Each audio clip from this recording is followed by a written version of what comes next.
Hallo?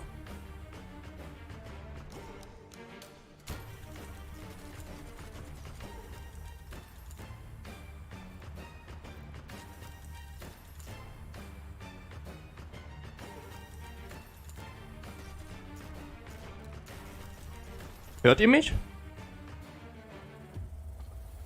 Hallo?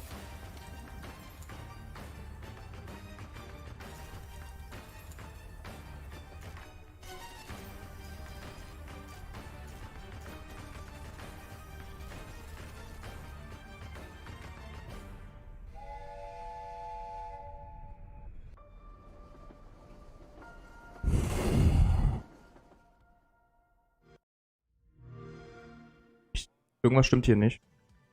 Ich sehe euch nicht. Ich hoffe, ihr hört mich.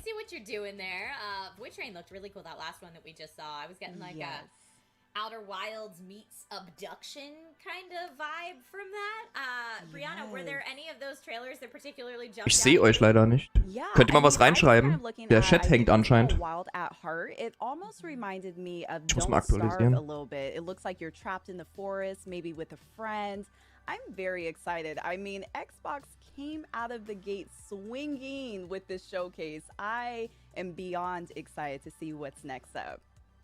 Oh yeah, the first one that they showed, that Exo Mecha game, I saw some people nicht. in chat were like, is this like... Wenn jetzt jemand reingeschrieben hat, ich sehe euch nicht. Titanfall-esque thing? I mean, the cool news is that a lot of these trailers that we just saw, if not all of them, I might be mistaken on this, but a lot of them said coming 2021, so those are games we can expect this year.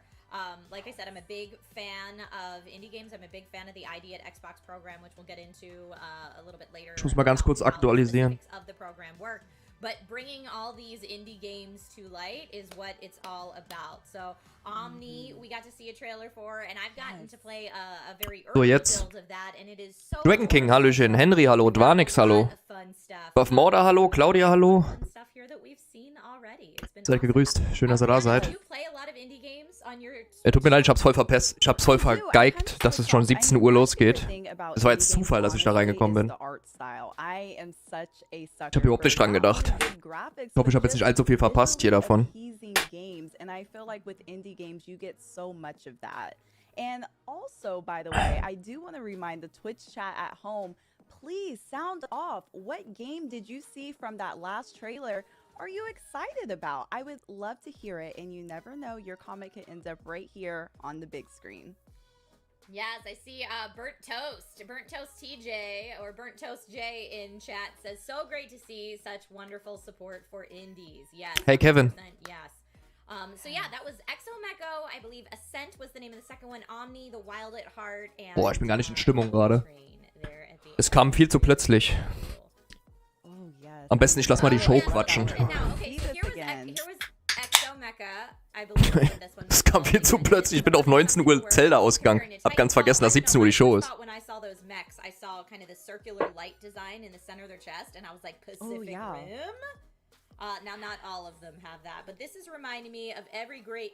Das sieht gut aus hier. Sieht aus wie ein neues Crisis, ja? Is this the type of game you think you could see yourself jumping into? See, I'm a little funny when I play games. I'm not a huge fan of first-person shooter type games. However, the graphics are very, very nice. I mean, and it looks like it's action-packed. There's so much going on. Like you said, you're able to go underwater. It looks like you were shooting at a helicopter in the last clip that we saw. This looks pretty good. I might have to give it a try. Bestimmt viel gescriptet in diesen Grafikdingern. Hey Virus, hey Hotte. Of course. This trailer looks so sus. I get it. But yeah, that was just one. Wie geht's euch? So that was 1, 2, 3, 4, 5 trailers already shown, and like we said, we've got a packed show for you today. Schönen Tag gehabt. Ey, ist so plötzlich, ich bin ungewohnt jetzt hier gerade. Super cool. That cyberpunk one, I think it was called Ascent. I think the Twitter handle was at Ascent the game.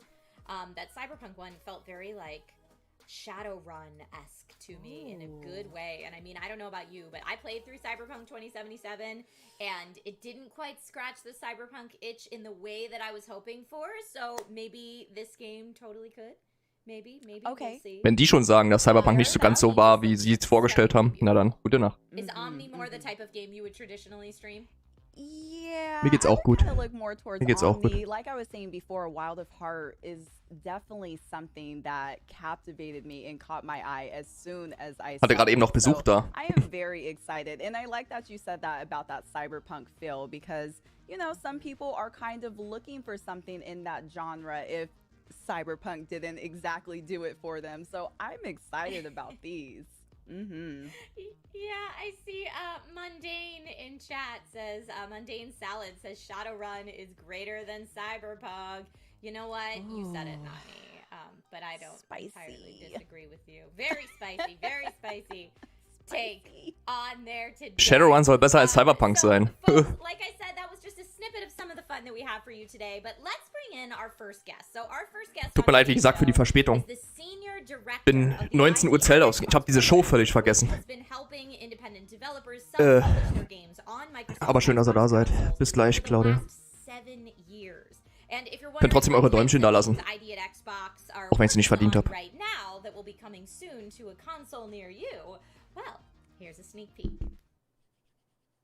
Oh, was kommt jetzt?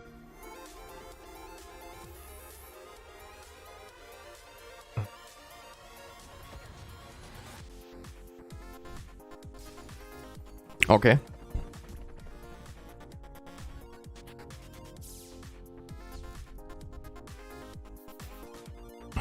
Ist auch cool, oder? Ein Faultier. Habe ich mir ans Mikrofon gehängt. Gestrickt, ein selbstgestricktes.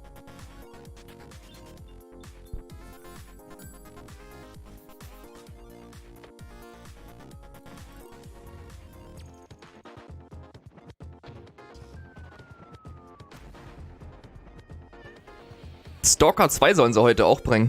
Bin ich mal sehr gespannt drauf, wenn sie Gameplay davon zeigen.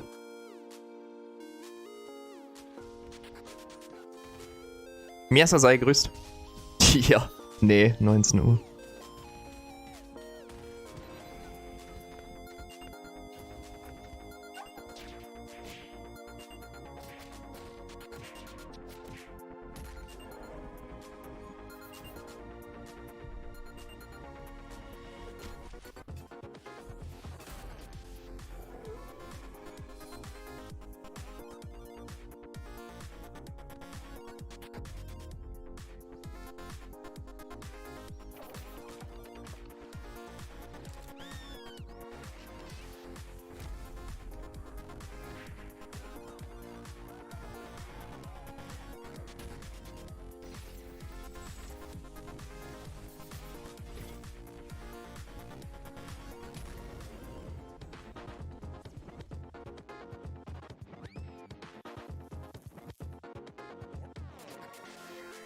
Hey Matthias.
Also bei den meisten Spielen kann ich mir irgendwie keinen Reim drauf machen.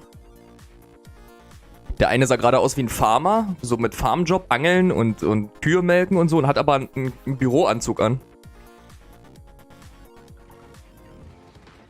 Oh, Dark Aliens. Das sieht mal gut aus, ja. Einigermaßen.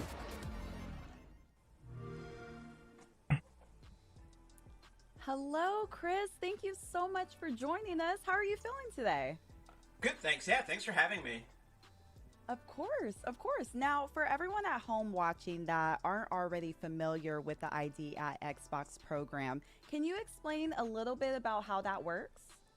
Yeah, sure. So basically, we're a program at Microsoft that enables independent developers to self-publish their games. So they come to xbox.com/ID, they sign up, they tell us what kind of game they're making, and we send them dev kits. They start development, they make the game, and then they're the publisher. We try and help amplify the promotion with things like what's happening today, and then the games come out, people play them, everybody's happy. It's awesome. It is awesome. I personally love indie games. And Schaffen wir heute das Finale im Jessa von Zelda? Have this, not even Was denkst du? research, Hey, it's Daniel. kind of like just being brought more into the public eye in the last decade or so. And it makes it a Wie viele Leute sind wir jetzt eigentlich so spontan? to kind of qualify what is indeed a Spontan indie Stream game. hier. So I Ich hab wanna den ask völlig you, Chris, verkackt. what are Ich hab's völlig indie games vergessen. all about in your mind? Well, that's actually one thing we do. Wenn's überhaupt dieses Jahr rauskommt, Matthias. In fact, I used to have a buster on Hey, the Bier. outside of my office that said indie with a little buster. Sei auch du gegrüßt. Like, you know what? Like I'm old, and I spent the '90s as a punk rocker arguing about what was punk and what wasn't punk, and like we don't need to do that. You know what I mean? To me, an independent game is really all about creative control. If a developer has creative control, you know, they have that independence. But, you know, we have folks in the program who are single individuals, you know, one woman, one man making a game. We have studios in the program that are hundreds of people making a game. So we don't stress about it. Like, our focus is just on helping people get their games onto Xbox, helping get them great, and then making sure that players get to see them and have a good time. Cool. That is incredible. Now, Chris, I'm sure there are so many amazing moments that you were able to experience throughout your 7 years with the program. But if you could pick one, what would be your proudest accomplishment? Elden Ring, Matthias. You know what? I can't.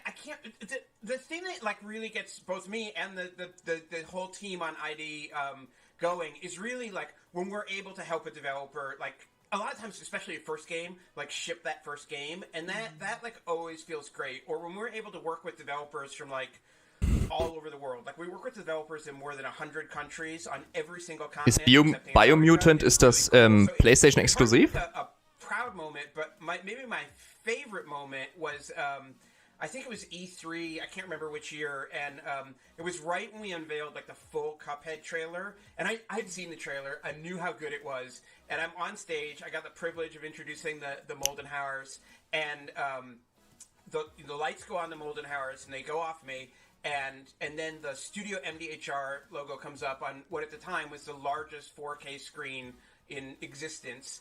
And I knew everybody's socks were about to get blown off, and just standing there in the dark on the stage, looking up at the Studio MDHR logo was like, I still get goosebumps. I have goosebumps right now talking about it. It was like, it was such a cool moment. It was such a cool moment for them and such a cool moment for everybody who likes to be, you know, just excited by games. So to me, that's like, it's one of my favorite moments in my career.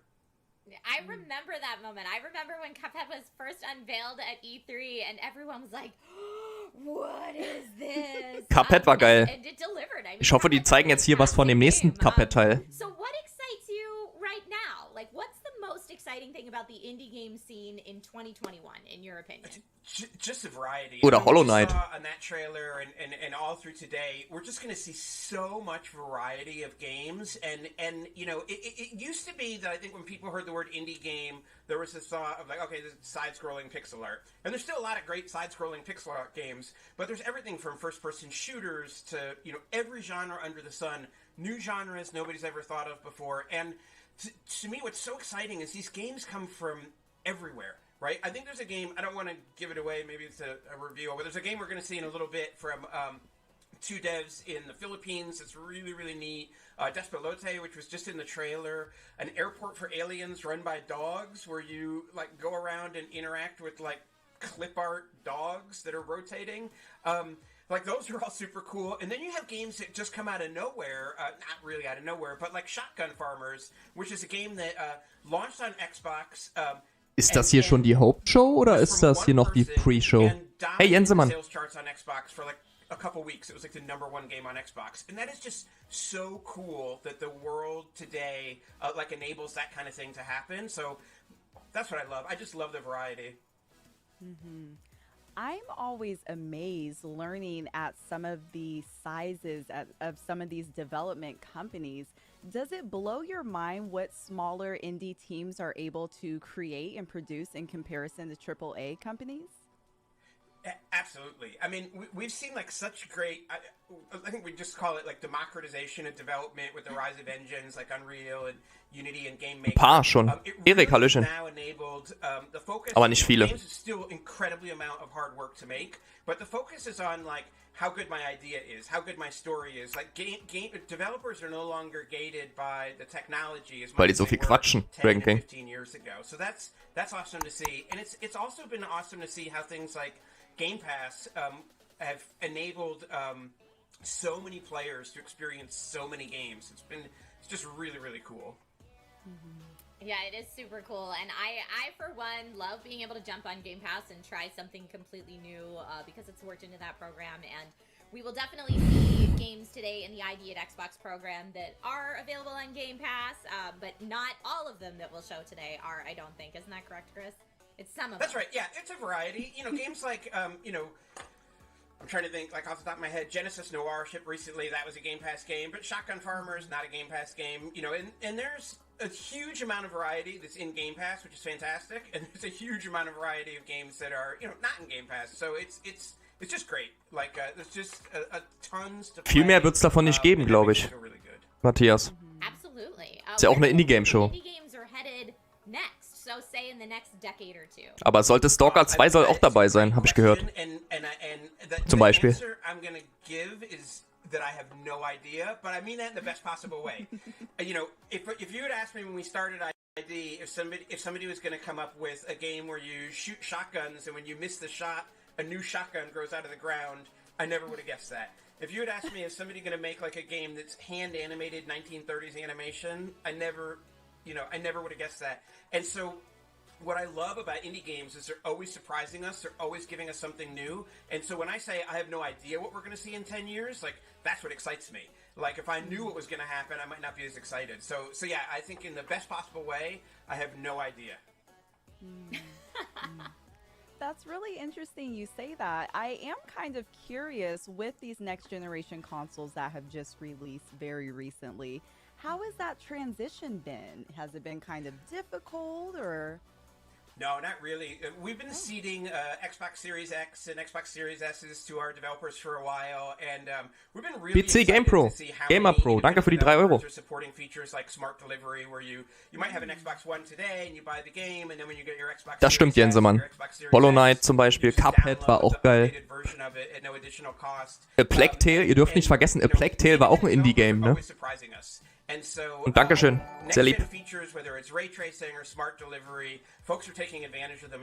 Herzchen rein für Gamer Pro, Dankeschön. So it's been exciting. It's been exciting to see the games, but one thing that we're proud of is that the transition itself for developers has been boring. And I mean that, again, in the best possible way. That, they get this new system and they can start taking advantage of the power of it, but they don't have to get a PhD to figure out how to use it. And so, that is kind of always our goal, to make it as easy as possible to ship so that the focus for developers can be on their game, on taking advantage of the hardware, not like fighting against the hardware and just being excited they got something to run. Yeah, in that context in particular, boring is fantastic for the indie Exactly. devs, I'm sure. Right. So speaking of indie devs, what advice would you give to any dev teams out there who might be watching who would want to apply to ID at Xbox? Yeah, just reach out. It's xbox.com/ID. You can see from today and from the 2,000 games that have come through the program in the last 7 years. We love variety. Hey Tuka. Eager to support like all developers. Und Dankeschön. If you're a new developer, this is your first game. Sehr lieb von dir. Maybe you're not from the United States or you're from a different territory. Like, please apply. We're really eager to help you get your games on the platform. There's a huge audience of players who want to play your games. I don't want to be crass, but independent developers. Ich sehe die Nachricht von GamePro gar nicht. Earned more than $2 billion, like way over $2 billion in the last 7 years from shipping. Können, wenn die Show noch läuft, 18 Uhr raus. Ich weiß nicht, was du meinst, Dragon King, weil ich sehe die Nachricht von Gamer Pro nicht. Keep making their games, and so I guess that would be my message. Dragon King. There's a lot of success on Xbox, whether it's getting millions and millions of people to play your game through Game Pass, just shipping your game and having lots and lots of people play it and enjoy it, please come aboard. Wow, Chris, I want to thank you for taking the Bis time dann, to GamePro. spend and chat Oder Gamer with Pro. us. But before we do say goodbye, can you let everyone at home know how to apply to the program? Yeah, absolutely. Devs just need to go to xbox.com/ID and you can fill out. Ach, ihr habt telefoniert. I think it maybe takes like 5 or 6 minutes to apply. And Ach so. That's the easy part. The hard part is making the game, but the part of building a relationship with Microsoft and everything like that, we try and make that as easy as possible. Awesome. Well, again, thank you so very much for joining us today. This has been so enlightening to kind of take a peek behind the curtain at how all of this works. It has been so lovely having you, Chris. If people want to find you online, is there a place that they can follow you personally, or should they just follow ID at Xbox? They can follow at ID_Xbox, or I'm at IOCat on Twitter. Partyhut auf? Chris, Nee. thank you so much for popping by today. Wegen Zelda oder was, Jensemann? Hopefully we'll see you here on Twitch Gaming again soon. Absolutely. Thanks a lot, Thank guys. you. Bye. Oh, that was so awesome. And it seems almost simple for developers to apply. I didn't know that it was almost that easy. That's pretty cool. Das war jetzt Zufall, dass ich überhaupt noch auf den Stream gekommen bin, Leute. Das ist alles so spontan, weil ich war 19 Uhr Zelda-Modus. Ich habe die Show ganz vergessen. Das ist hier, ich bin hier überhaupt nicht vorbereitet, hier nichts. Wie mein Faultier noch. Häng ich rum. Wie gefällt es euch? Hübsch. Hängt aber am Mikrofon. Ach, wegen Geburtstag. Ach, aus dem Alter bin ich raus. Gosh, I mean, I feel like what Chris was saying, sometimes starting is the hardest part, but to even put your foot in the door by applying to the program, I mean, oh my gosh. I know there's some developers in the chat watching. Go ahead and get started. I see you guys in there. Let's do it. Yeah, I absolutely love, like I said, I've been following this program for a while. When you go to a convention like an E3 and you go to kind of Microsoft's convention floor booth, like their section of it, there's always an ID at Xbox section. And whereas a lot of people go in and kind of hunt for the big AAAs, I'm usually scanning the floor for the ID at Xbox section because that's where I'm going to go and find the games that, like you said, Brianna, you know, if you're in it for art style, if you're looking for like the game that brings out all the feels that you need to have a tissue box handy for, if you're looking for those fantastic scores and compositions, a lot of times that's where I'm like, ooh, I will find something really unique that maybe I haven't. Finde ich auch, Jensemann. Danke, Buffmodder. Which is it's just fantastic. And, you know, as we mentioned, Cuphead was an ID at Xbox game. There's so many, I believe Oxenfree might have been originally as well. So many great games. And I know people in chat are teasing and hoping for games that we will talk about a little bit. Ja, Cuphead. As well. So don't worry, we've got lots of stuff coming. Okay. We do. We have Ich nehme dich so beim Wort, much Fräulein. coming. But up next, Trisha. everyone, streamer Kate Stark will sit down with the team behind the new game Moonglow Bay, which takes place along the peaceful eastern Canadian coastline during the 1980s. In Moonglow Bay, you play as an old rookie angler struggling to keep your business afloat while coming to terms with the death of your lifelong partner, sorry. There's the But feels, after exploring the world a little bit, you come to learn not everything is what it seems. Let's take a look at the trailer. Okay. Minecraft.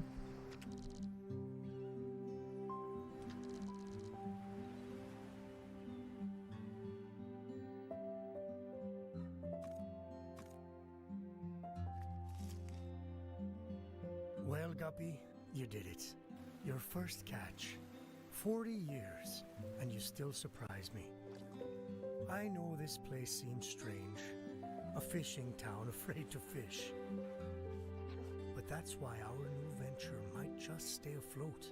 Because all those stories about the mystical monsters of Moonglow are exactly that. Stories. This bay is Hey, full of Tenstriker. amazing new creatures waiting to be discovered. Claudia ist jetzt auch da, So we'll find weil du sie letztens gesucht hast. share them with the world. Together. Ebenfalls. Der Apokalypse, welche Apokalypse denn, Toka? Is by your side.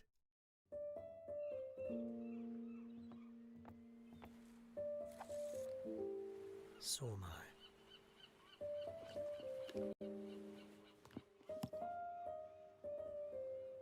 Welcome home.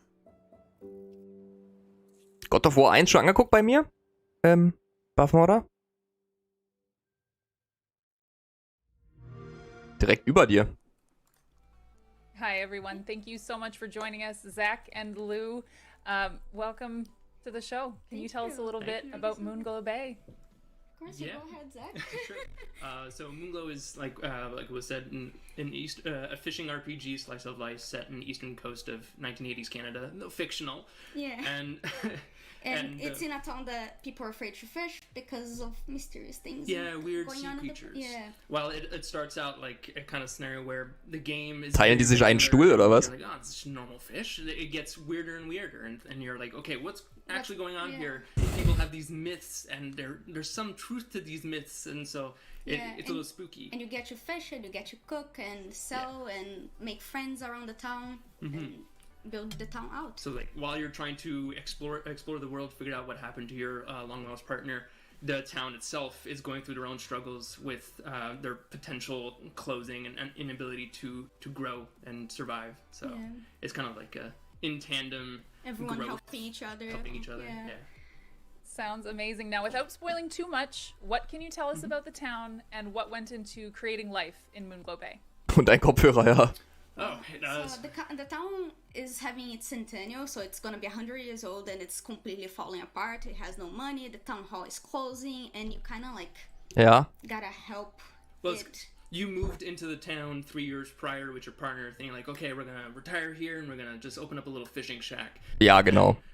They go on their adventure. Also ist ein your partner goes on their Fischding. adventure to start up the shop, Jason. and Hallöchen. they never come back. So you So Minecraft-Fishing-Ding in left Kanada. alone, You're like, oh, I don't know what to do, and everyone else is also closing down. So you're like, I need to, like, I want this to survive. And your daughter comes back and it's like kind of like picks you up and says, let's do this, let's figure this out. And, Let's fix this town up. yeah, and There was so much, like, I did so much research on my side, like doing concept art and stuff about Eastern Canada in the 80s, like going to like little groups and checking like people's memories and the photos that they took of the East Coast of Canada. So and also the fashion, because even though it was set in the 80s, the fashion hadn't caught up for like 20 years. yeah.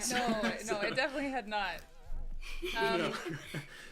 Well, I mean, Hallo what Nadine. inspired the story on Moonglow Bay then? Heute Abend, ja. Because it seems that you did a lot of research into it, so you must, like, and very specifically Eastern Canada as Israel. well. So what inspired that? Well, I mean, I always like fishing games. I think a lot of us always very much like playing the mini games, I'm one of those fishing people, games, yes. and RPGs. And Das Finale höchstwahrscheinlich. it's Mal gucken, wie always weit ich komme. What if like this has to be feasible as a whole scope game? And I found And with loads of other mini games that you yeah, can also it's play. like Legend of the River King, like was almost Und ein Friseur. Ja, was war da? Like, nah, this has to like we need to kind of like see what's feasible here. So And like the story is like Zach and Hey, I Book. met living in Quebec.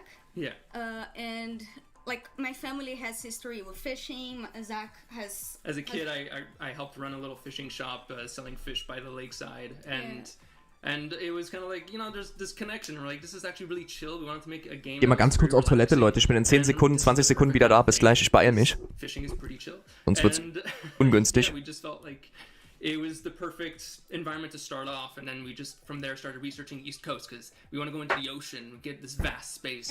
and also it was a little bit of wanderlust of mine because my dream has always been like I'm gonna go live in Nova Scotia. It seems like the most beautiful place, most calming place. So it kind of has that part as well. Yeah, like that. That starry-eyed feel of like, oh, new town, beautiful, and that's why like one of the things in the game is to kind of build this town up and make it prettier over time.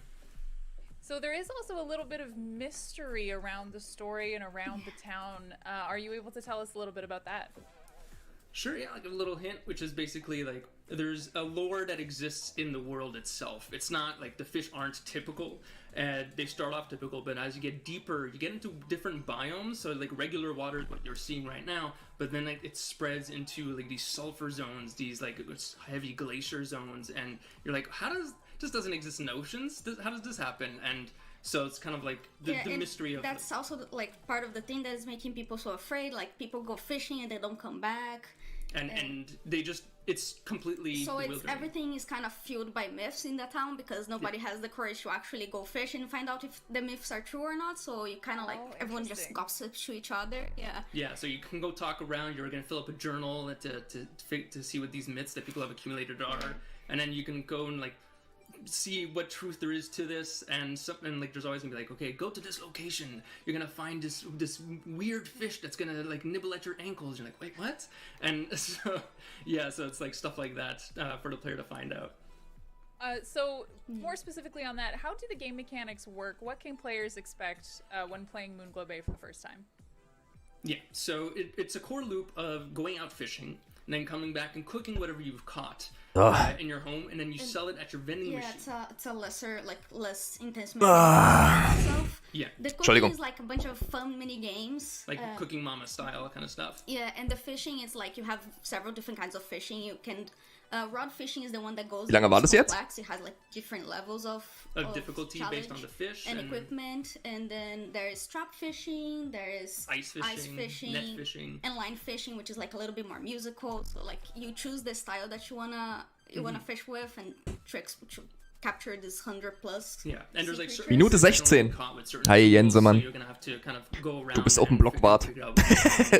Jensemann ist der Blockwart vom Senat. The money you've accumulated, you can expand the size of your boat, the tooling within it, to get a little bed and a kitchen in the boat itself. So you can go fishing for days. So you can go fishing out at sea for days rather than always having to come back to town.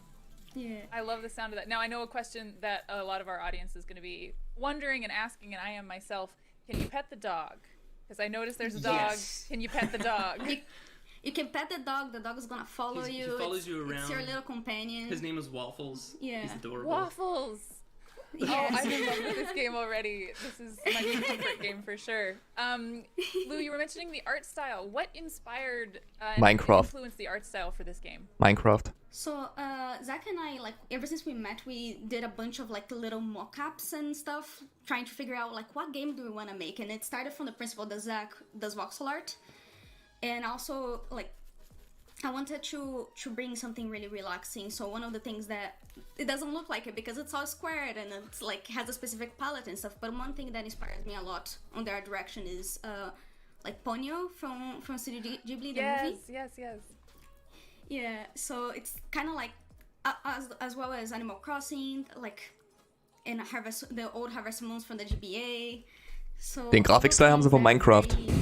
Relaxing games that kind of slice of life, and all the colors are much softer. Yeah, it's all intentionally like catered so you don't feel intimidated by anything, even if like our myths are a little bit spooky kind of thing. So yeah, we kind of wanted the player to just like get home from work, in this case like finish work, and then like maybe open the game and just relax and distress from life. I'm seeing a lot of people in chat mention that exact thing, so I think you're on the right track. What sort of playtime can people expect? Is it single player? Is it multiplayer? What do we think? It's single player and couch co-op. It can be drop in, drop out. Like it's more of a style of like assist. So if you're having difficulty catching a fish, your friend can just like, or your daughter or anyone can just grab the controller and say, I'm gonna help you catch this fish. And you can grab onto your player one and pull with them to pull the fish in. So you go alongside the story and stuff, and the playtime. We're estimating roughly around 10 to 12 hours. Depends if you want to be a completionist and try to get all the 100+ fish in the game. Das ist doch Minecraft Artstyle hier. If you just want to follow or if you just want to gun through the story. Yeah. So just depending on how players want to play. I love that. Yeah, so the range can be pretty big. Yeah, absolutely. Now, what are you most excited, as the developers, what are you most excited for players to experience when playing this for the first time? For me, I'm excited to see how people react to the fish that they pull up, because we get really weird with their designs. And oh god, I really love, like, for me, the whole friendship system, like how you can become best friends with people in town and they can tell you like their life stories, or you can help them with their little struggles and stuff like that. That is the kind of things that I love in games. So I'm looking forward to people seeing that as well. Ja, natürlich. Das ist ja auch dann neue Now tell us really quickly about Neue Plattform, da surfing sieht das nicht ganz so pixelig aus, aber der Style ist doch 1:1 Minecraft. Fast. Bloß ein bisschen mehr Details. It's chaotic. Selbst wie it's one of those things that wie die sich bewegen. have a like set idea where you're like, okay, you have this goal And it's of, gonna be so big. oh yeah, you're gonna have a set idea that's massive. The scope is always gonna be huge, and then you kind of, as you're building out, you kind of build the first section, and then you're like, okay, how long is this gonna be? And then you play through, and you're like, all right, yeah, that. And can we keep pulling out this amount of like story and work and being it through the entire game? Like, we've been making this game for over 2-3 years, and a lot of iteration has gone through, and we're just like, okay, we have to keep cutting. And it's interesting because we also like we're still developing the game, and like as we develop it, we play it, and like Ja, Lego, ja. actually doesn't fit very well, so maybe we're gonna have to change it, and it goes a lot of work kind of goes down. But the big thing is that we've always kept like the main beats of the game, and so long as you can tie between all of those beats, then the length between it is not what matters so much in terms of like how long that is. If you can tie them cleanly, then I think the players will always be happy with it because they're going to feel satisfied in the storytelling. Yeah. Right, and you were mentioning through storytelling and a little bit earlier that there is a good amount of lore in the game, and I'm understanding that the lore is definitely playing a bigger role than I may have thought. Can you tell us a little bit about the lore? The lore is, I think, it's hard without spoiling much. Without spoiling too much, but like one of it is like the reason why some of the people in town are afraid is because the fishermen who die at sea their spirits are taken within the waters, within the ocean, and that's what manifests like these weird fish and stuff. It's taken like from people's thoughts, and so yeah, it's like their weird thoughts and their weird imagination kind of brings up things in the sea. Yeah. So, and that's just a tinge. I want to see more, like but I also don't want to. Yeah. No, not spoiling is very, very good. We'll steer off of that just to get away from spoilers for a little bit, but how did your team approach replayability? Yeah, so that was a little hard on the story. The story part. It's mostly like we're trying to make different challenges in the fishing itself, even though it's like it's a relaxing game, but we still wanted to give different levels to the types of fishing. Yeah, and it's one of the big things is that adding value to that replayability, and all the way we've done it is tying to that story. Plus because the lore is so interesting to player base. Every bit of thing that work you're doing, every added work you're doing goes towards that story, and you've got a lot of collectibles. Alter, die halten sich aber ewig auf bei dem Spiel hier. So many fish because we want to like people to always have a surprise when they're playing the game. Like there's always something new, and like different zones have different new stuff for you too. So you don't have to 100% all the fish in the game to complete the game, but you can keep going after that and learning more of the stories. As someone who likes to replay comfort games like this, and I think I would classify this as a bit of a comfort game, I'm very, very happy to know that there is that option. Before we say goodbye, because this has been lovely speaking to both of you, how can people follow you for updates on Moonglow Bay? So we have the Moonglow Bay Twitter account, an Instagram account, a Facebook page. It's all at Moonglow Bay. And we also, the studio itself is at Bunny Hug Games. On Twitter. And also, there is our publisher that is also going to be giving a bunch of updates. Ob die Brillen von Vielmann haben? Like coat and a sink. Yeah. Was denkt ihr? Gibt's die bei Vielmann, die Brillen? Okay, that's wonderful. Yeah, so that's where we can find. Thank you so Thank much. you very much. I know I'm excited to be taking these updates, and I'm going to be wish listing that as soon as I get off of here. Thank you so much for your time, and let's send it back to Story Mode Bay and Trisha Hirschberger. Yeah. See ya. See ya. Bye. Thank you, Kate, and thank you, Zach and Lou. What a fun look at Moonglow Bay. I mean, Mir geht's gut, Nadine. That little nugget of lore where people who die in the ocean, people who die at sea, their spirits and thoughts or whatnot, Recyclingbrille. to be in the fish. I was like, oh man, this went from peaceful fishing sim where I want to like romance different people in town to something entirely different. Wenn, dann will ich sie nicht haben. Yeah, no, I completely agree. I love how Kate kind of called it a comfort game because it almost is a comfort game with, you know, not the death part maybe. I don't know how comforting that is. But it looks so adorable. And again, the art style for me is what really drew me in. It's almost like that pixelated type of look. You don't really see that too commonly in games now. And I love that, you know, they brought that back. And yeah, I'm putting it on my wish list. Ich habe jetzt gerade die Fingernägel erstmal gesehen. Von der linken, von Brianna. Kind of like Minecrafty looking, but with upgraded graphics. At least that's what people were reminded of. And everyone was getting excited when they saw there was crafting in it too. So we learned different types of fishing, cooking mini games, sell everything in a vending machine. Bei der E3, Toka. Gehe ich stark davon aus. Vorher nicht. Ah, die ist ja schon bald. Die ist ja schon bald. Im Juni, ne? Oder wann geht die immer los? Go for it. Juni, Juli? Yeah, I'm excited. I'm excited for them. All right, folks, we have to take a quick break, but don't go anywhere. We have more exclusive trailers coming up. I see everyone in chat that's like, trailers, trailers, trailers, trailers. We'll get there. We have more exclusive trailers coming up, and coming up, interviews with the devs from Soup Pot, Nobody Saves the World, Among Us, and more. Among Us? Das Spiel, was alle spielen, aber ich noch nie angerührt habe, weil es mich nicht anspricht. Boah, jetzt ist 3 Minuten Pause, ey.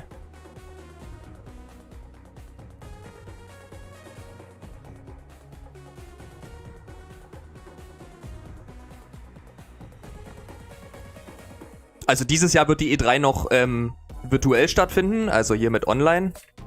Und erst ab nächstes Jahr wird dann wieder alles normal sein.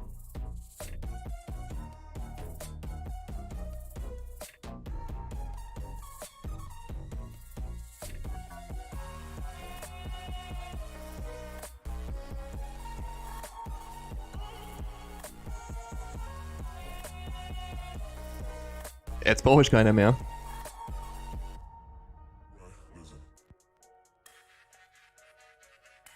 Also Gamescom 2022 wird dann bestimmt die Bude voll sein, weil das ja die erste Gamescom ist, wo dann wieder Zuschauer drin sind. Da wird bestimmt die Bude eingelaufen werden, noch schlimmer als sonst, sage ich euch gleich, weil da alle wieder hingehen.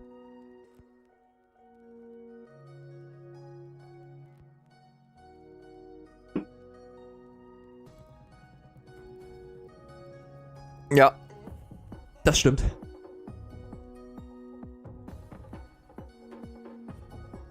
Drei, 4 Jahre bestimmt, Nadine. Je länger das dauert mit der PlayStation 5 und der Series X mit diesen Lieferproblemen, die beide Konsolen haben, umso länger wird die PlayStation 4 und die Xbox One noch unterstützt. Doktor, Hallöchen. Und Lehrling, Hallöchen. Willkommen zum Spontan-Stream, den ich fast vergessen hätte. Heute Abend ist Zelda Wind Waker. Finale, Miesa, was denkst du? Finale oder nicht?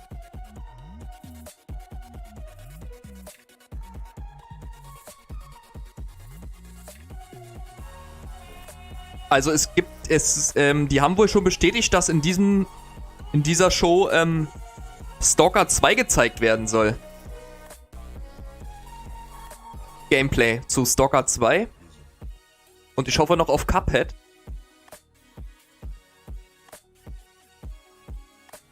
Cuphead DLC oder ein neues Spiel. Hey Hans. Gut, bin nur gerade relativ perplex, weil ich völlig spontan wegen dem Geburtstag ganz vergessen habe, dass heute die Show ist.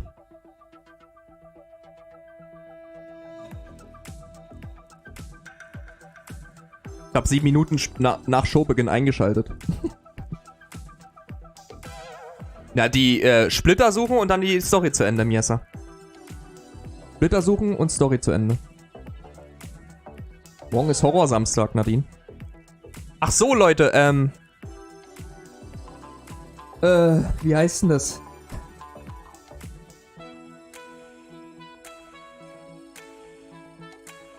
Tell Me Why, das Finale kommt am Sonntagmittag, nicht Samstagmittag, am Sonntagmittag, Tell Me Why Finale. On Twitch Gaming. My name's Trisha Hirschberger, and I am joined by the fantastic Story Mode Bay today to tell you about all things going on the Weil ich morgen keine Zeit habe. Tagsüber. Yes. Oh my gosh. Like we were saying earlier on in the show, we have such an incredible lineup for all of you.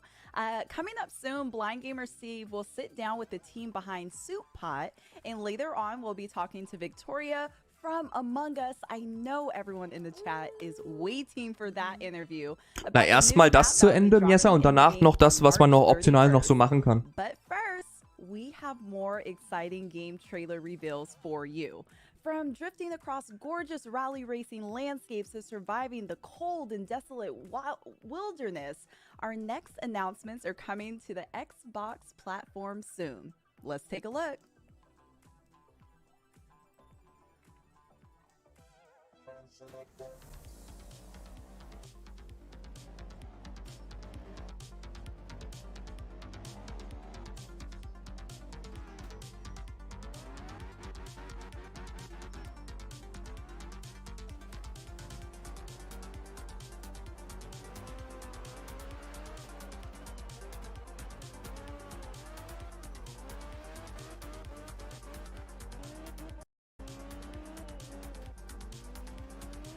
Ein Autospiel in Minecraft-Grafik, auch nicht schlecht.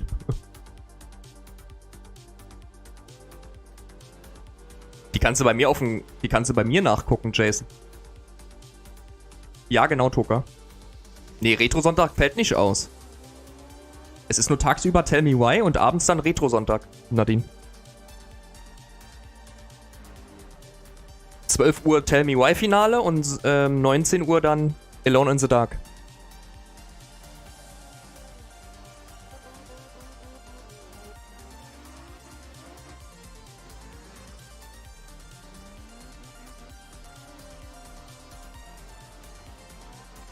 Nee, morgen ist keine Kuchenparty.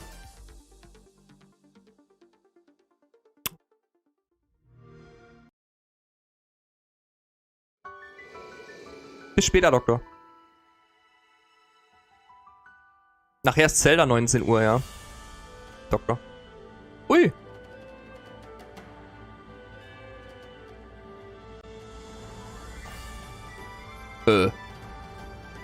What? Sind die dann in einen Topf, sind die dann in einen Eintopf reingegangen, die Kühe? Oder was war das jetzt? Auch nicht schlecht. Sieht aus wie Zelda ein bisschen.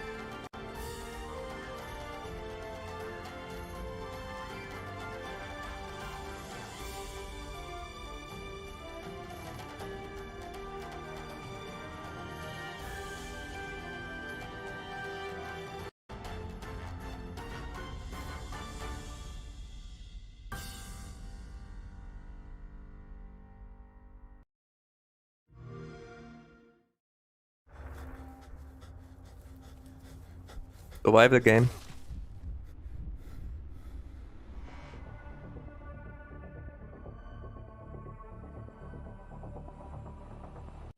Stalker, oder? Nee.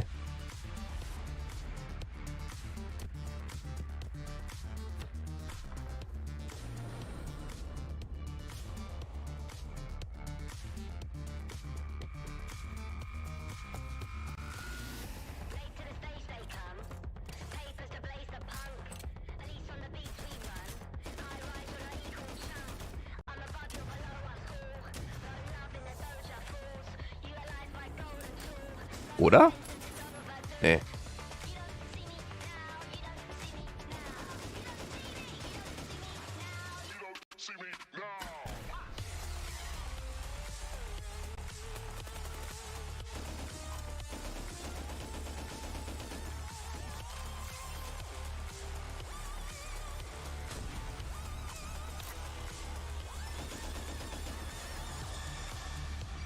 Rust. Hey Janko. Die Gulaschsuppe, auch gut, Buff, oder?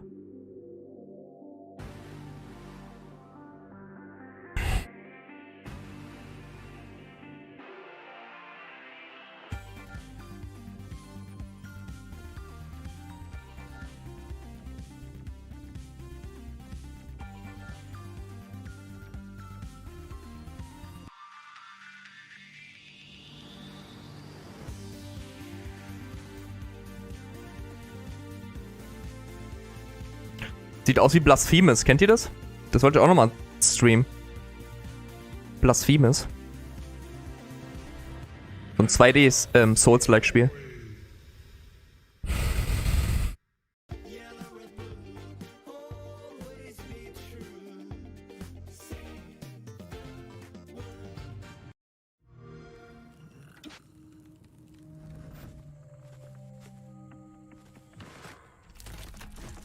Hello Neighbor, oder? Ist nicht Hello Neighbor? Meet the creepy AI-driven Ja. Mr. Peterson. This character has one mission: keeping you from discovering his secrets. Hello, and welcome to Hello Neighbor 2. In this game, you'll be playing as a local journalist named Quentin, who is suspicious of his creepy neighbor, Mr. Peterson. For those new to the Hello Neighbor franchise, this is Raven Brooks, the sort of town where everyone keeps to themselves and goes about their lives. Normally, you would too, except a bunch of people have gone missing. And there's just something strange about your neighbor, Mr. Peterson. Everyone is afraid of him. There have been rumors of children going to his house and never being heard from again. Some people say he likes to lock people up in his basement. But no one has any proof. So people just try to avoid Mr. Peterson, his odd house, and ignore the strange sounds coming from his basement at night. You have a feeling that Mr. Peterson is behind all of the neighborhood disappearances, but no one believes in your ideas and theories. And while you normally wouldn't break into someone's house, you're the only one who believes Danke, Manu. something is wrong and has the guts to uncover the truth. When you break into Mr. Peterson's house, you'll be going against an AI that is constantly evolving. Alles klar, Ranking, bis später. Our goal for Hello Neighbor 2 is to provide unique player experiences. Das ist ja nur Indie-Game-Show, Toka. That is driven by the community. Mr. Peterson's behavior is a combination of a neural Die ganz großen Spiele, die werden doch nicht bei so einer Show angekündigt. Die kommen dann bei der E3 oder sonstiges. Oder eigene Shows, wo dann zum Beispiel Bethesda eine eigene Pressekonferenz macht oder Sony oder sowas. Aber bei solchen Dingern werden nie große Spiele angekündigt. Oder eher selten.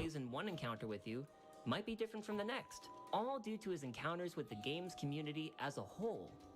In this way, Hat jemand von euch den ersten Teil gespielt von Hello Neighbor? Peterson changes over time, allowing for an AI that is developed through community actions, replayability, and great stories of neighborhood shenanigans. But these new experiences go beyond Mr. Peterson. In Hello Neighbor 2, players can interact with all characters in Raven Brooks, and these characters share the same AI core. Danke, Manu, sehr lieb. Differently and have their own stories for you to discover. So while you might think you're just playing the game, you're really contributing to the development and improvement of Mr. Peterson's AI. We hope this presentation of our AI and development gives you an idea of what to expect in Hello Neighbor 2. If you'd like to try an early access version of Hello Neighbor 2, you can check out some of our alphas on the Microsoft Store. Thank you for watching, and we'll see you in the neighborhood.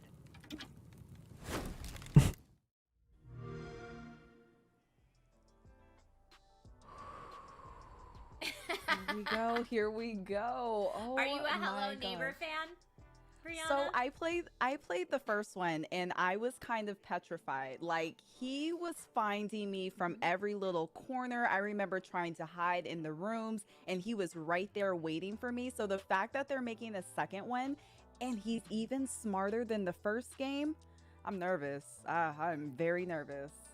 Well, that was one of Dankeschön, the Janko. things about the first Hello Neighbor is that, you know, he would adapt to your play style and the more Sehr that lieb. you would do runs, the smarter he would get. But now not having it Im Mai, only glaub ich. your runs, but Toka. the entire community's runs that Mr. Peterson's learning from is frankly quite terrifying to me. Although I'm super interested that they said that the other neighbors will all have stories and will be able to interact with the other neighbors as well. That's super cool. I love that in Hello Neighbor 2 we get a little bit of a motivation as to why we're invading this man's house, whereas I feel like in the first Hello Neighbor you're just like those meddling kids Yes. that are bugging Don't our throw neighbor. your ball over in my yard again. And yeah, exactly. Yep. Now, I was going to say I was very happy to see that Team 17 is coming out with another game. They're the same developers that made Overcooked, and even the style of the game, it looks very 80s and retro and almost futuristic in a way, which is super exciting to see. The first trailer that we saw with the car driving, again, a beautiful art style. I mean, wow. These trailers are blowing me away. It is a great time to be a gamer. Yeah, that first trailer we saw was for a game called Art of Rally, which got high praise from the folks at Top Gear, and being a little bit of a car enthusiast, if you will, an auto enthusiast. I was like, man, okay, loving it. That's some high praise again. for Art of Rally. Craftopia looked cool, and I saw a lot of Rust fans in chat when we were showing Rust Console Edition. So for our console gamer Evil Inside, ja, aber es ist doch, glaube ich, PlayStation exklusiv, oder? into the world of Rust, Oder?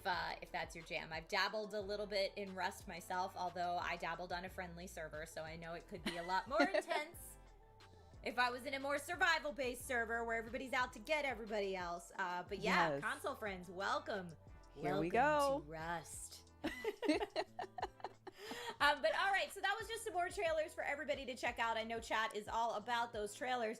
Up next on the show, we have streamer Blind Gamer Steve. We'll chat with the dev team behind the new cooking-inspired game, Soup Pot.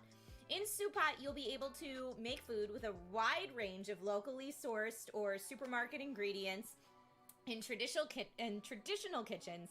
Discover and learn more than 100 recipes while streaming your cooking on Cookbook, the in-game social media map. Okay, so we've got like a cooking game and a streaming game. Let's just take a look at the trailer. Let's do it.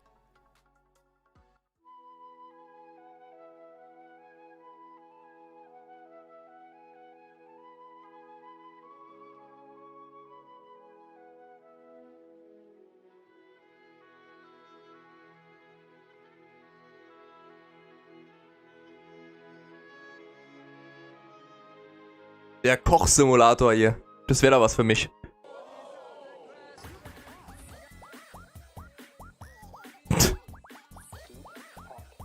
Dankeschön, Henry. Ihr habt ja heute Nacht schon gratuliert, alle. Ihr habt ja heute Nacht schon alle gratuliert. Im Stream.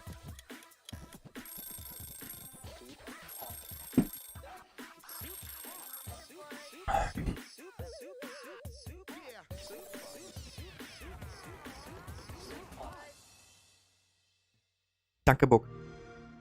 Hey, Raider. Dankeschön, Daniel. Oh, awesome. Hello. Oh, I am really, really excited. Hello, I'm Steve, aka Blind Gamer Steve. And to introduce our guest stars is what I'm here to do. It really makes me happy to introduce to you Gwen and Trina from Chicken Club Studios. Hello, Gwen and Trina. How are you? Hello, Steve. Hi. Hello. Was there anything? Oh my gosh, that's awesome. So, Soup Pot, tell us all about it. What is it? Tell us more. We need to know more details. So it's really weird. So like our game, it's very chaotic. It's like, to summarize in one sentence, it would probably be a chaotic cooking game where Dankeschön, you don't Semtex. need a recipe. There's no fail states in this game. Yeah. You just do what you do in the kitchen. You improvise. So the player would be quote unquote streaming their process in the kitchen, and Kein Ding, Manu. in Asian culture we don't really Massimo, have ja, fixed stimmt. measurements for Jensemann, cooking. die Legende. We eyeball everything and then we adjust them according to taste. We just listen to the voices of our ancestors in the background. And we want to replicate this way of cooking because we think it would be fun to play. Especially, we wanted to do the iconic cooking methods like using our fingers to measure how much water to put when you're cooking rice. Yeah. That is so cool. Yes. And you mentioned we talked before, by the way, thank you for tuning in. I know you're in the Philippines and it's way past midnight where you are, so thank you so much. But I wanted to ask, den you Philippinen. said that it was that the Soup Pot is very Filipino and Asian inspired. Can you tell us a little bit more about Dankeschön, how that Nadine und inspiration Lehrling. is part of the game? Bis jetzt nichts Großes, Daniel. Aber es ist auch nur Indie-Game-Show. Trina and Ne? I both love to cook. That's one of the things. And then the pandemic happened, and Trina and I were just like, oh, like we're not doing anything. Like we're just at home. We don't get to eat out. And then we decided to make games. So last year, we released a demo, which was called Putahe ng Ina Mo Sinigang Edition. And then we looked in the streaming part of it. And people really liked it. So one of the things that we wanted is like, Gia, we asked Gia to do sound design where she talks about, she says the ingredients names. And in a that really carried cute gremlin over voice. into our actual game. Like when we saw how much people enjoy the demo and they really like it, like we feel like we're filling in a gap where it's not too serious gaming, like it's not instructional, like we want to recreate as much as, how you would be in the kitchen, which is you measure by feeling, you fix things as you go, things can get messed up, and like we just want to bring in that fun into the game and make it a game. Like the fact that when you look at games in general, cooking game is always like a mini game, just like a side Vielleicht thought. macht's Spaß. And Tucker. we both love Gibt ja schon so cooking, like we Kochsimulatoren? both love food also, so we wanted to put cooking itself as the focus of our game. That is so awesome. Now, we did see actually a little bit in that trailer that there's a social network in this game called Cookbook. Can you tell us a little bit about that and how that ties in? Cookbook Social Media in dem Spiel. Auch geil. So Cookbook itself, we wanted a way to wrap the game, and then it's essentially like fake Facebook where you could look in and then you have like tasty like videos, and you learn. There's also the current news. Yeah, there's also current news, and then essentially like you learn by watching videos of the game, so you also learn techniques like through a combo fighting system that we want. But then there's also an accessibility option where we've made it so that you could actually remap the controls so that you could adjust the game to your playstyle. And which is something that was very important. Yeah, because I was going to ask about that actually, because of course I'm an accessibility advocate and consultant, so accessibility is very much a big part of my life and what I do. So, what are the other accessibility features that you're going to actually have in Supot? So one of the things that like we really care for is Die Küche ist sehr schön eingerichtet, oder? Die da benutzen? Schön groß. Very long discussion, whether we put in like QTE or whether and to balance that so that people feel like they're progressing in the game. Another thing is that Trina is designing, colorblind filters so that ich bin ja aus dem Alter raus, Nadine. Morgen kommt ein bisschen Besuch und heute habe ich die ganze Zeit Telefonate entgegengenommen. Dann hätte ich fast den Livestream hier vergessen, weil ich dachte 19 Uhr Zelda, dabei habe ich ganz vergessen 17 Uhr die Show. Dann war ich 7 Minuten zu spät von der Show. 7 Minuten oder so. Our sound designer Schon. and Gia, like they just really made the game so well. Like the sound design is so well that Schöne Küche, finde ich. all the audio feedback, Gemütlich. really helps you play the game. Like you could play it also like by listening. And the fact that the ingredients shout their names. Yeah, the ingredients shout their names. That is so cool. I can't wait to be able to try that out. Now, Trina, I wanted to ask you because apparently I understand you're the queen of meme over there at Chicken Club. So I heard that you'd said that there's some really creative and meme-driven achievements in this game. Can you tell us a little bit about what we're going to look forward to? And you mentioned to me earlier there's a 5-second rule achievement. Can you tell us a little bit about that? So our achievements aren't skill-based. They're basically based on how much fun you have in the kitchen.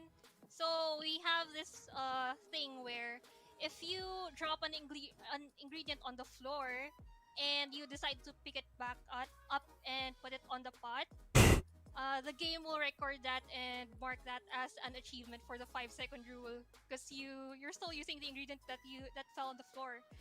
And there's also this. Oh no, I'm spoiling a lot of things. But anyway, There's also this feature where you have a fake neighbor in the background singing karaoke, and if you get too annoyed, you can just throw food at them. So they Oh stop my singing. gosh. Something like that. Yeah. That is so amazing. I love that. By the way, you should probably mention that there, like, you got to make sure that you have to turn the stove off, correct? You don't want to, like, that's going to be an issue. You need to turn your stove off if you're not using it, because it's gonna Gwen is gonna implement a feature where if you don't turn off the stove, your whole kitchen's gonna burn. Yeah. That's awesome. Now, you had also actually mentioned before that essentially there's going to be the ability to have like kind of different types of food from like locally grown farmers and holiday food. Can you tell us a little bit about that? So one of the things is that we have a marketplace in Der Besuch kommt ja nicht frühs, Nadine, der kommt ja Mittag. And then what we wanted to do is essentially if you wanted to make like gourmet food, and which like almost all restaurants what they do is that they source locally, and this is something that's very subtle. It's not really gonna affect like your experience of the game, but we wanted to ensure that the design of it also reflects that, you know, small like local farmers and homegrown organic ingredients are just better and like more fresh compared to like supermarket ones, just because of, you know, like fast food and like waste and all of those things. So you don't necessarily feel that in the game because you could buy whatever you want, and you know, the no fail state and the you know, quirky insults that both Trina and I grew up with, like that is how the game is. So I feel like it doesn't push the things that we want, but we've designed the game in a way that it reflects that. I love that. Now, is this going to be a like a solo single player experience, or is there going to be multiplayer in this at all? Oh, it's a solo experience. Yeah. Oh, that's awesome. So you can kind of go at your own pace. I love that. So I bet there's a lot of people kind of in the chat that are going to be wondering, like, when can we be able to get our hands on Support on Xbox? So currently we are aiming for August 31st, 2021. And yeah, like that month is like pretty important for us. When the game gets launched, you also could actually play in a Japanese and Korean kitchen because of like how close those culture us to what we're exposed to. So there are a couple of recipes, and then you could choose to cook in a Japanese or Korean kitchen also. That is so really cool. I love that so much. All right, so thank you so much, Gwen and Trina, for joining us. Where can we be able to find more information about Chicken Club, you, and Support? Ey, jedes Mal geht das hier auf, ey. It's down there. It's chicken.club. Yeah. All right, that's awesome. And we also have a Twitter. And we also have a Twitter, Chicken Club. Yeah. Chicken A Discord, Club, okay. yeah.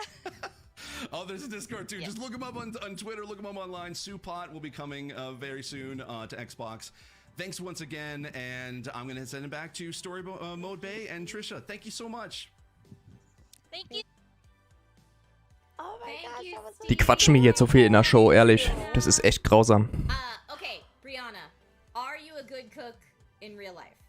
I've gotten better, yes.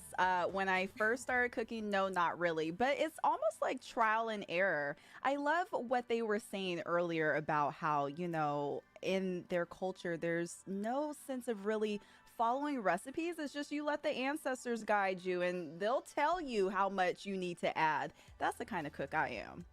You know what? I self-professed not a good chef, personally. And I'm watching this thinking, oh, maybe this will make me a better chef, much like Dance Dance Revolution made nobody a better dancer. So no, probably not. But at least it might make me have some love, you know, for cooking. I like the wacky stuff that they talked about, where like you can throw food at your karaoke neighbor. Yes. That sounds hilarious. Or that when you select food, or I guess pick it up, the food yells out its name. Yes. When you pick it. That's what I'm in for. I'm in for the wacky stuff. Or even they were saying the 5-second achievement. If you drop some food, and as long as you pick it up, blow the dust off, and put it back on the stove within 5 minutes, you'll be good. It's fine. I'm excited to play. 5-second rule for real. Yes, for real. Well, everyone at home watching, coming up, we will chat with Victoria from Among Us about the new airship map coming over to the game. And later, streamer Dano Taj will have a conversation with the devs behind Nobody Saves the World. I am very excited. But first, let's take a quick break. Be right back. Oh, ey.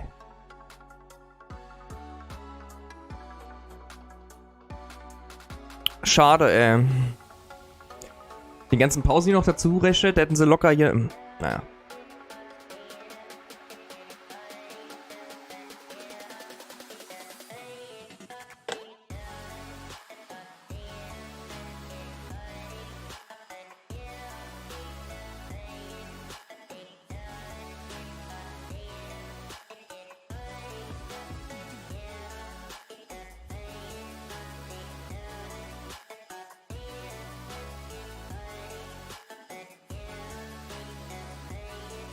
Ja, erzählt was, Leute. Ich bin sprachlos.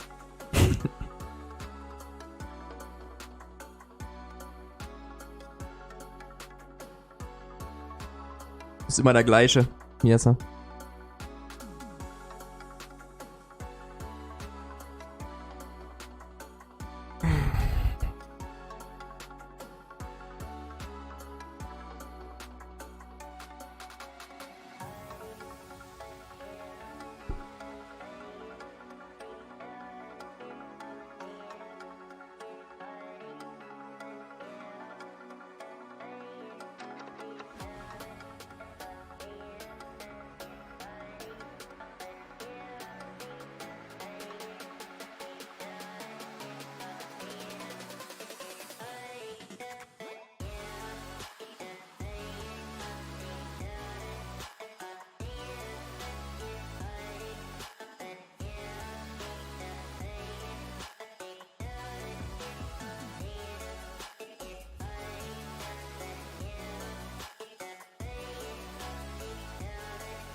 Episode 3 von Walking Dead.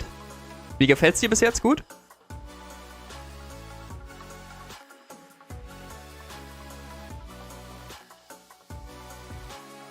Jessa, kann man nach Storyende bei Zelda noch weiterspielen? Oder wie ist das?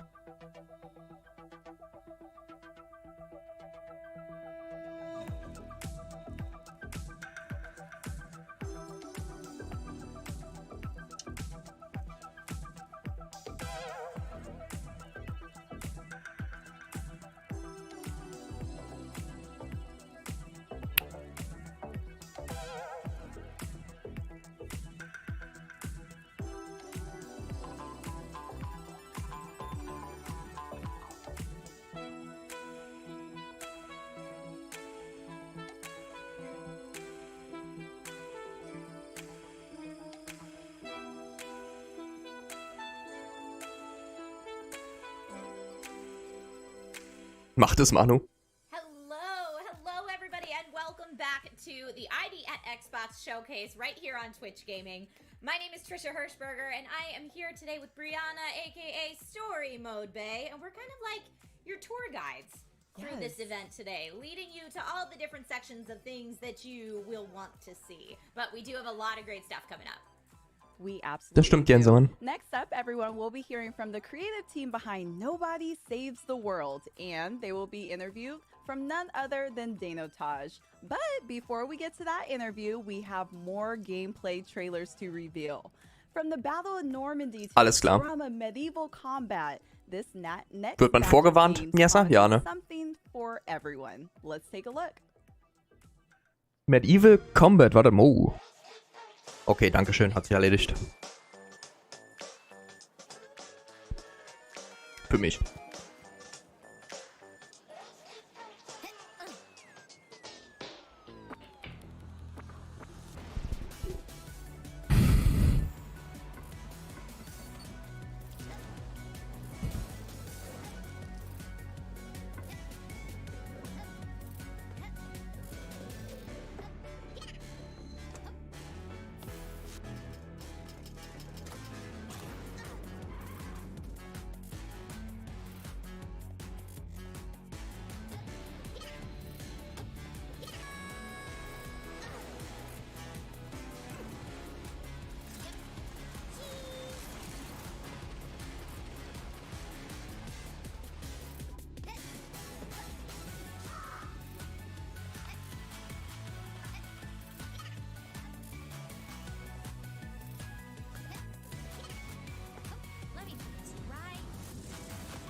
my butt to sit on your throne.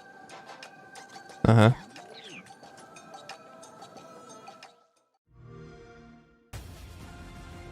Daniel und Manu, das könnt ihr auch privat besprechen.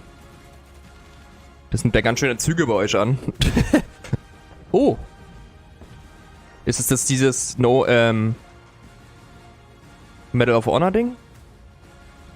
Nee.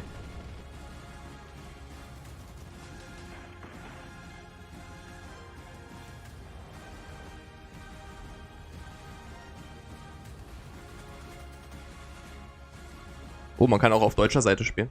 Enlisted. Okay.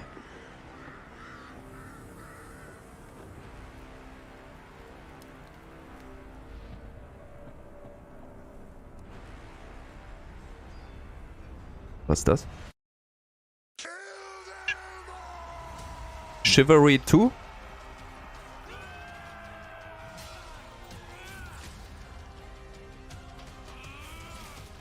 Ja, glaub schon, ne?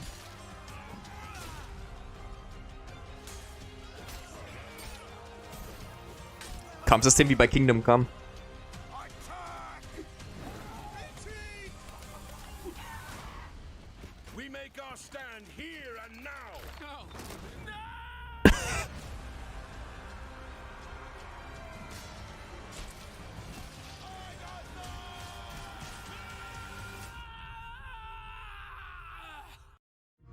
Okay.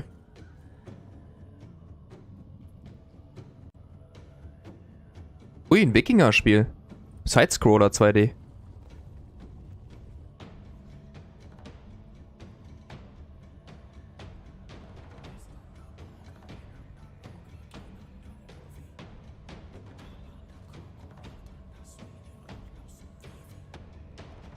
Ich glaube, das hole ich mir.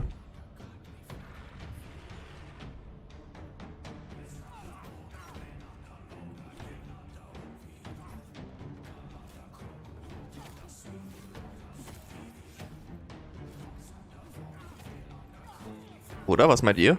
Ist gar nicht so schlecht.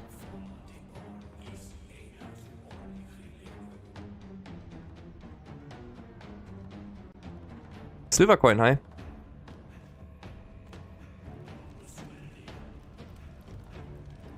Kommt doch erst raus, Enlisted, oder? Oarek?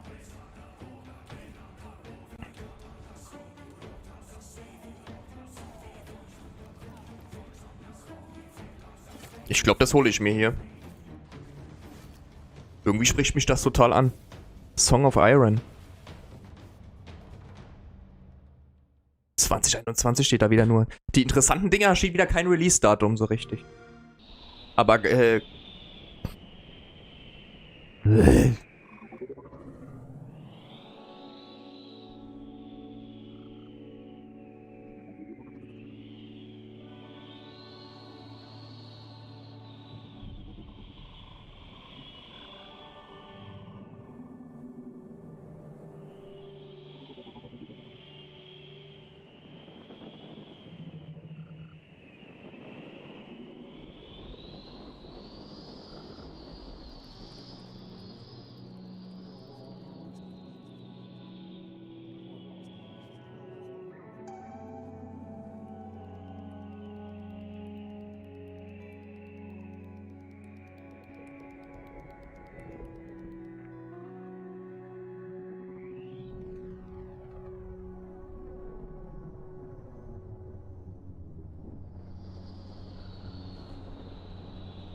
okay.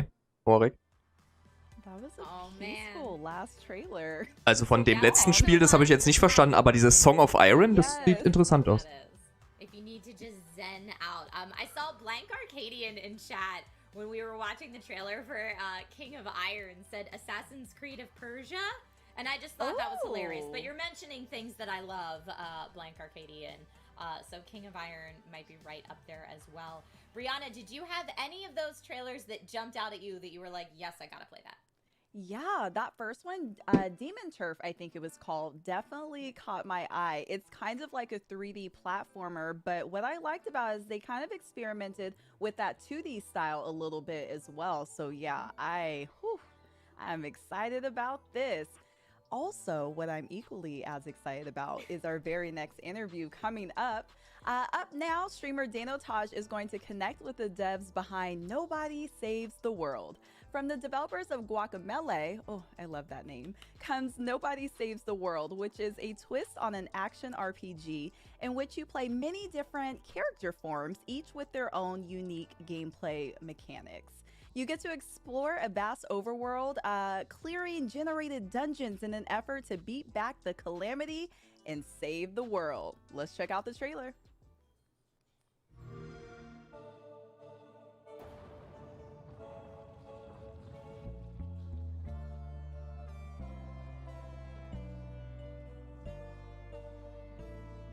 Ja, werde ich mir auch holen, Silvercoin.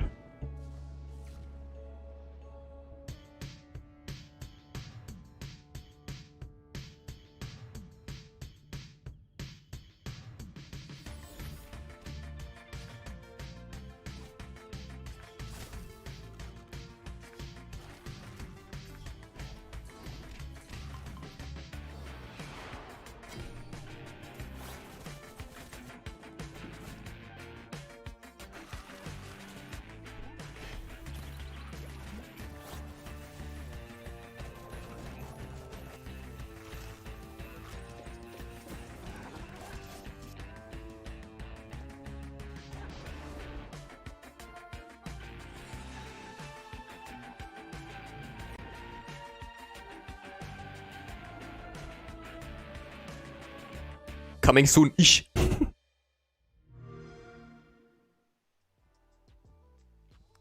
Yo, wow, that trailer was awesome. I've seen that like 3 times now. It's fantastic. My name is Dano Taj. Hello, everybody. I'm joined by the lovely, lovely human beings named Grant Smith and Ian Campbell from Drinkbox Games.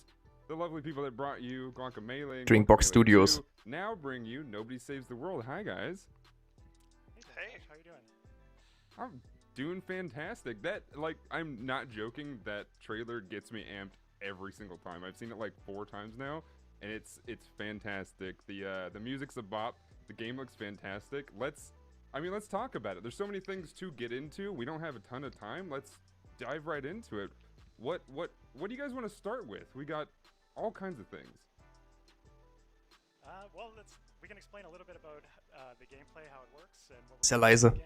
So yeah, please. I guess Nobody Saves the World. Well, to start off, that naked gray baby that you saw that picked up the wand at the start of the trailer there, that's Nobody. That's who you start the game as. And so, like, right at the start of the game, you find this magic wand, which allows you to change your form into different types of forms. So the game is basically like a top-down RPG, action RPG, but as you're playing, you're progressing through this form tree, and you're unlocking new forms and playing as different forms and experiencing like completely different types of gameplay with each kind of the forms. So at the very start of the game, the very first form you'll unlock is you gain the ability to turn into a rat, and you actually use that ability to escape imprisonment. You get imprisoned at the start of the game, and then so once you escape from your prison, you notice that the rat has this long list of quests that the rat can do using the rat's abilities. And when you start working on those quests and completing those quests, your rat starts to rank up and gain new abilities, and you also unlock additional forms that you can switch to, which have their own list of quests. So slowly throughout the game, as you're playing, you're unlocking new character classes, which we call forms, and exploring those different gameplay mechanics with the different forms, unlocking new abilities, unlocking more forms. You can see a little bit of the form tree in the video right now. You can see the player just turned into the rat. Yeah, so in a quick nutshell, that's kind of what the game is about.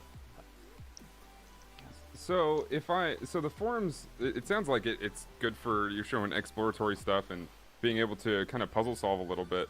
I assume there's a lot that goes on with how your gameplay is going to be with combat and such.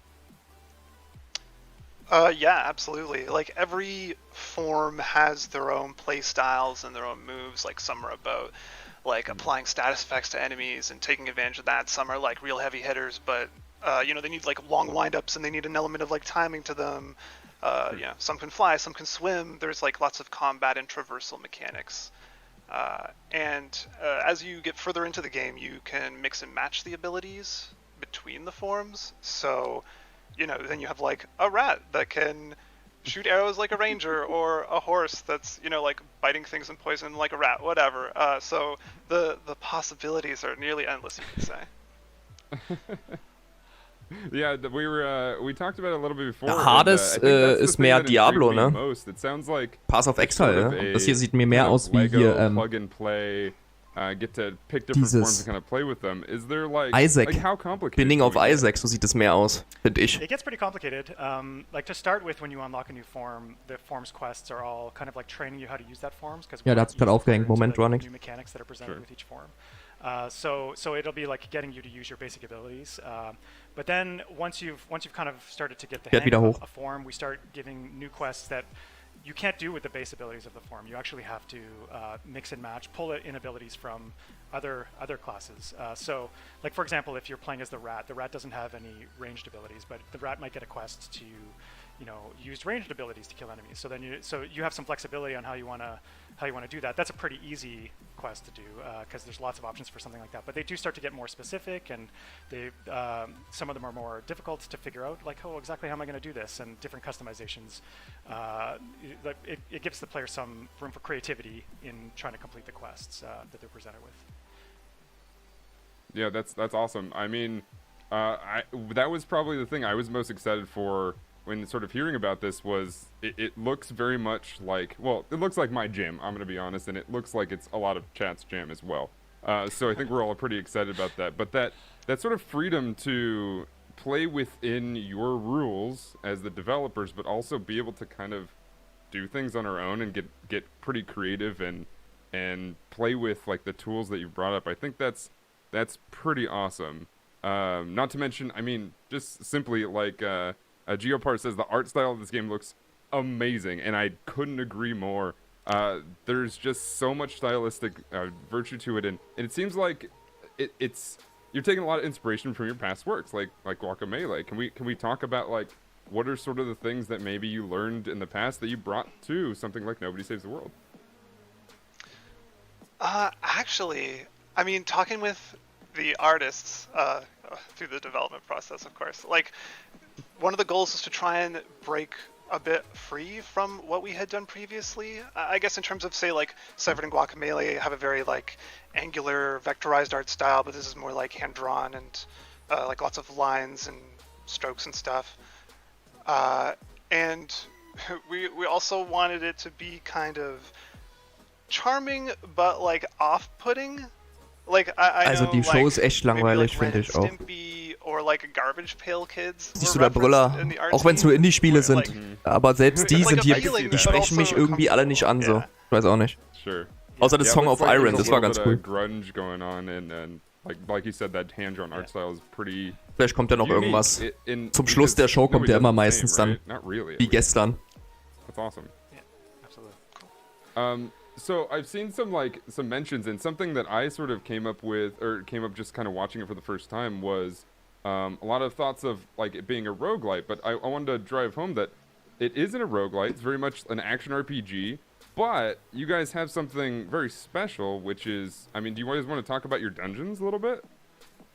Yeah, absolutely. So yeah, the structure of the game, it's kind of like you're exploring a large overworld, not unlike one of the older 2D Zelda games, but scattered throughout this overworld, there's dungeons everywhere. We have about 25 dungeons right now in the game, and all of the dungeons are procedurally generated. So, and they all have completely different themes as well. So like, we have some standard things like, a prison or a mine. Prozedural generierte Dungeons mag ich überhaupt nicht. Like you'll be exploring a UFO or a gingerbread house, or you'll be going inside of a dead dragon, like just trying to do some weird, bizarre things. Der Bot ist hochgefahren. And each of the dungeons, while they're procedurally generated, they all have like different rules in their generation. So each dungeon does like have a unique feeling when you go inside of it.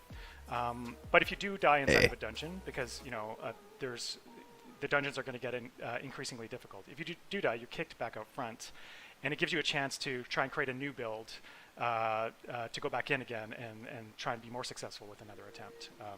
And another thing we do as the game progresses is we start to add more mechanics to the game. So you can't just like find a form or a combo of abilities that is like ultra powerful and just stick with that for the whole game, because the dungeons will present different challenges. So you'll have to kind of mix and match. Not only because you want to try and push down the form tree by doing quests as different forms to unlock more classes, but because some of the dungeons you just won't be able to do with certain forms because those forms won't be well suited with their abilities to do that dungeon. So, yeah. And I was gonna try to find the most broken thing I could possibly find, just play it the whole time. Now I can't. We still do some from time to time. We do like give the player some places where they can just put together their best, most powerful form, just because we want you to be able to feel that experience. But there are some builds that feel pretty broken, so we can't just let you do that all the time. Sure. Yeah. Dang it. I mean, speaking of very powerful things. You showed a couple. It looked like bosses straight up from the trailer, and that's like where my bread and butter comes from. Is what I'm always interested in. It's like, oh, the dungeoning is like super fun and super awesome. But where's the boss? And what sort of things can you tell us about maybe some of these high level enemies? Okay, I share your love of bosses. They're in the game. They're not as much of a focus. They do exist. I think the like enemies and the hazards in the dungeons are almost more like the bosses, if that makes sense. Because yep, yes it does. Okay, because like Ryan was saying, some dungeons they all have their different themes, and some of them are pushing like really hard in certain directions. Like, I just came in this dungeon and there's like poison everywhere and there's projectiles flying at me everywhere. Like. And you're like, okay, well, what forms and what abilities can I use to like overcome this? And that's kind of the focus of the dungeon. So then like a final encounter within that dungeon could just like lean more heavily on that element. Sure. No, that's cool. I mean, because there are a lot of games that sort of focus on, well, this is cool. You're building up. You're trying not to die essentially, but you just got to get to the boss. This sounds like it's very much going to be a challenge all the way through, and I mean, am I wrong in saying that you're going to basically? I mean, obviously you're going to be having fun the whole time, but are you going to be? Bei dem Angel- und Kochding, es war echt hart. Often, if you're not necessarily like just a savant at what these kinds of games bring to you. I don't think so. We're not. Ich hab's trotzdem gelesen, Silvercoin. Der Streamer kann's trotzdem lesen.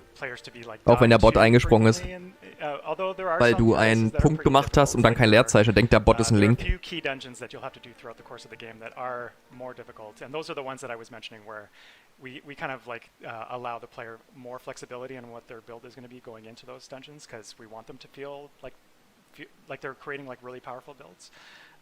But no, in most of the dungeons you could probably clear them in like a small number of attempts. And like I said, there's a lot of dungeons though, and we really want the player to be like moving through the world and exploring this vast overworld, meeting its inhabitants, and also jumping into all the dungeons that they're finding, and not just be stuck on a dungeon and looping on a dungeon for too long. Yeah. Cool. That's awesome. Yeah, that sounds like you don't want something to be too frustrating. It's pretty cool. I just like the visuals of looking at the tree and how it kind of flows together. It seems really easy to read, which is a relief for a lot of things that have been, just kind of everywhere. It seems like you really paid attention to how everything looks, which is cool. You mentioned also that there's a lot of high-level story. Is there something that we should look forward to sort of getting into as far as like getting fully immersed in? What sort of story are we going to be looking at?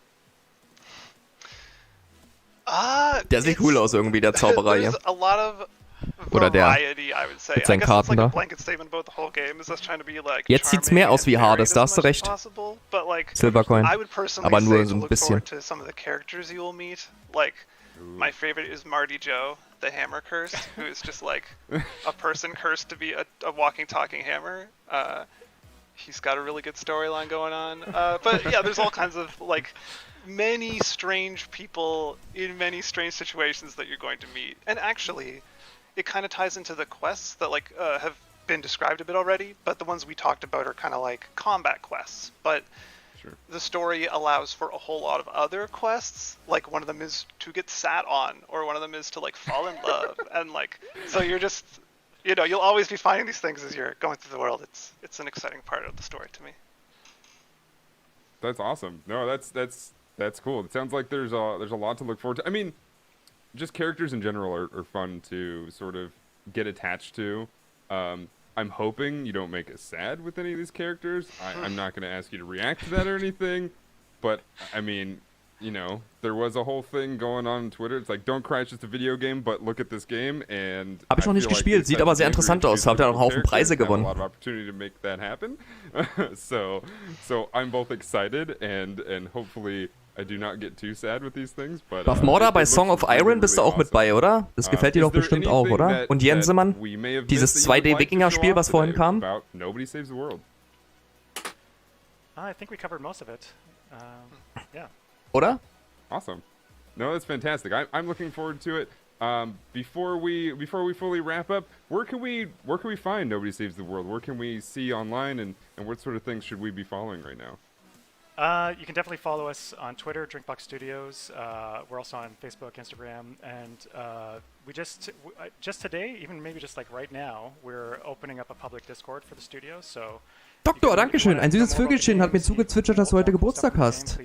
Den Schwätzer habe ich sofort erschossen, bevor er es weitererzählen konnte. Die Leute haben mir schon heute Nacht im Stream gratuliert. Doktor, dankeschön für die 5 Euro. Herzchen rein, bitte. Awesome. Thank you all so much. Thanks to Graham and Ian for joining me. Thank you to everybody for watching this.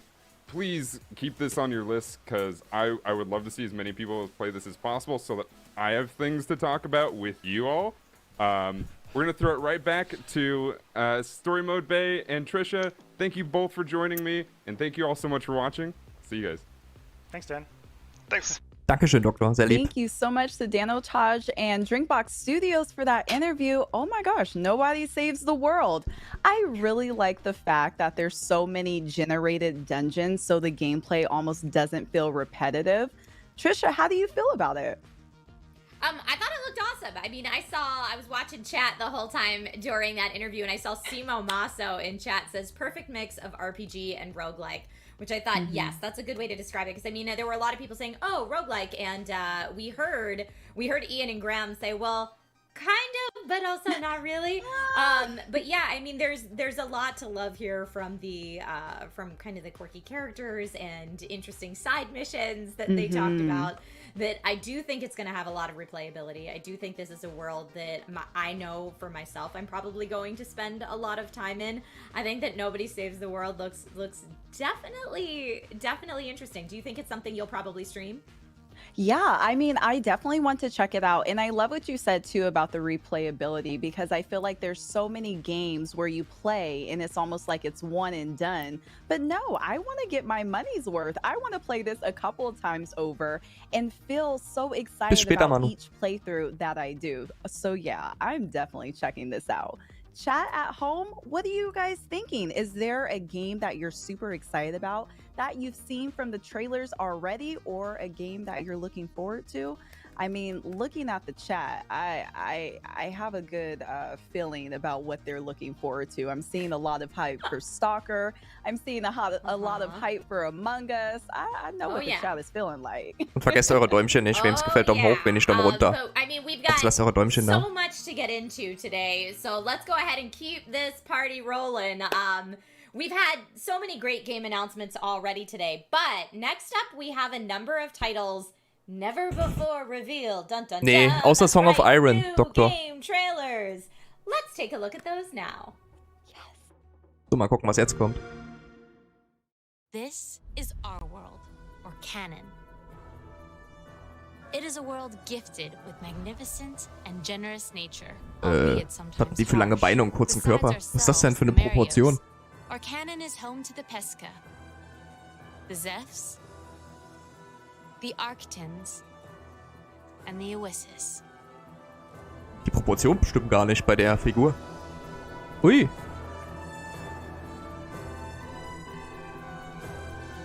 Also viel von Final Fantasy. Not forget the Migmies. The Migmies bring our people together and carry around crates containing an essential ingredient for our society: This ingredient is called a harmelin. The harmony between our people depends on it. And last but not least, let me tell you about us. We are the demigods. Our mission is to fight and defeat the noises, the mysterious monsters that threaten our beautiful Welche denn, Buffen, harmony. oder? The demigods will not allow anyone to destroy Scheiße, 19 Uhr ist schon wieder gleich, ja. Ich weiß ja nicht, wie lange die Show noch geht.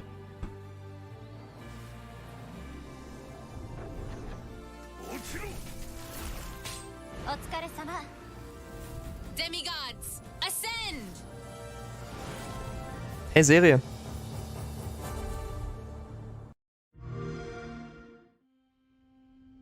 Was kommt jetzt?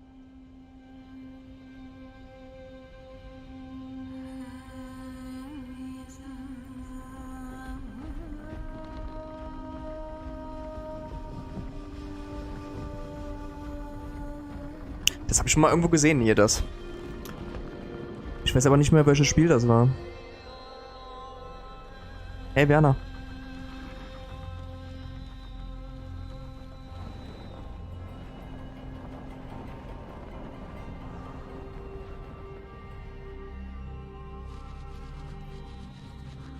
Irgendwas mit Bauen.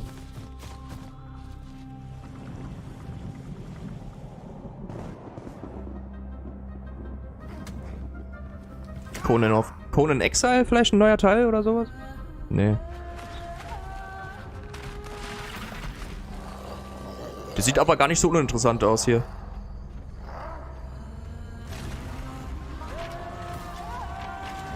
Aber bestimmt wieder hier mit Bauen und Aufbau. Also hier so Survival, Aufbau und sowas.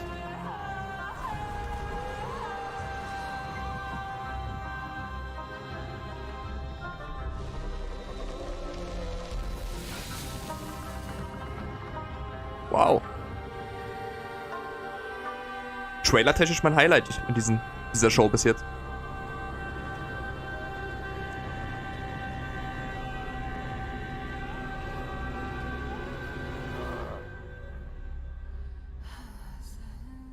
Was? Last Oasis? Heißt das Last Oasis? Ja, ne? Also das ist mein Highlight bis jetzt mit Song of Iron. Aber die anderen Spiele waren nicht so der Brüller. The Witcher ist back, ja, das wär's jetzt hier. Dragon King, willkommen zurück.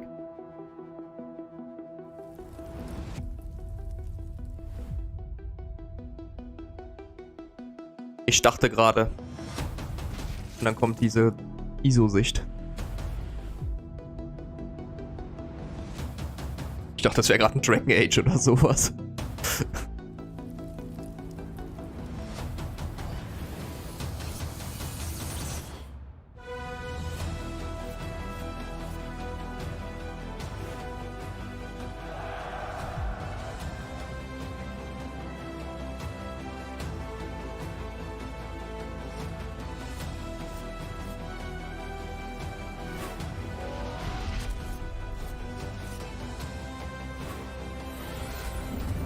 Ich verstehe jetzt aber nicht, warum manchmal eine Sicht von oben ist und manchmal in Third Person geschaltet ist. Das verstehe ich jetzt hier bei dem Spiel nicht so ganz.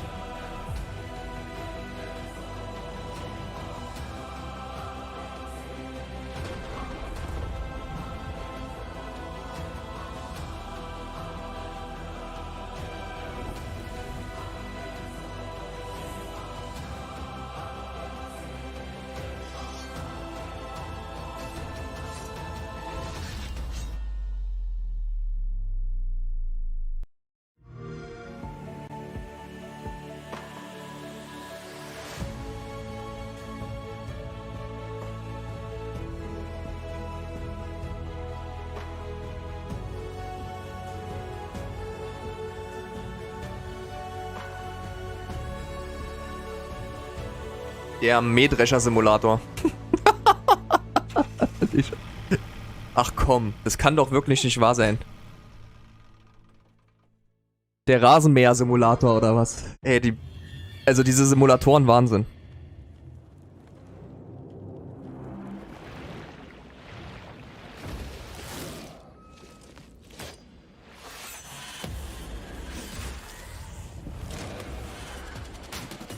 Alter.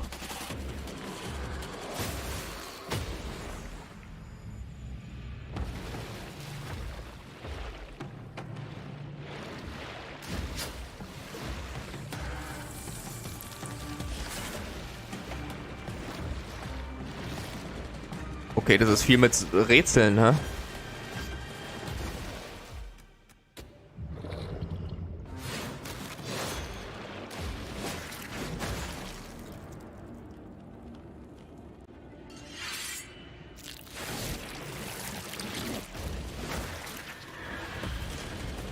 Schade, dass es immer nur mit diesem Schieben ist.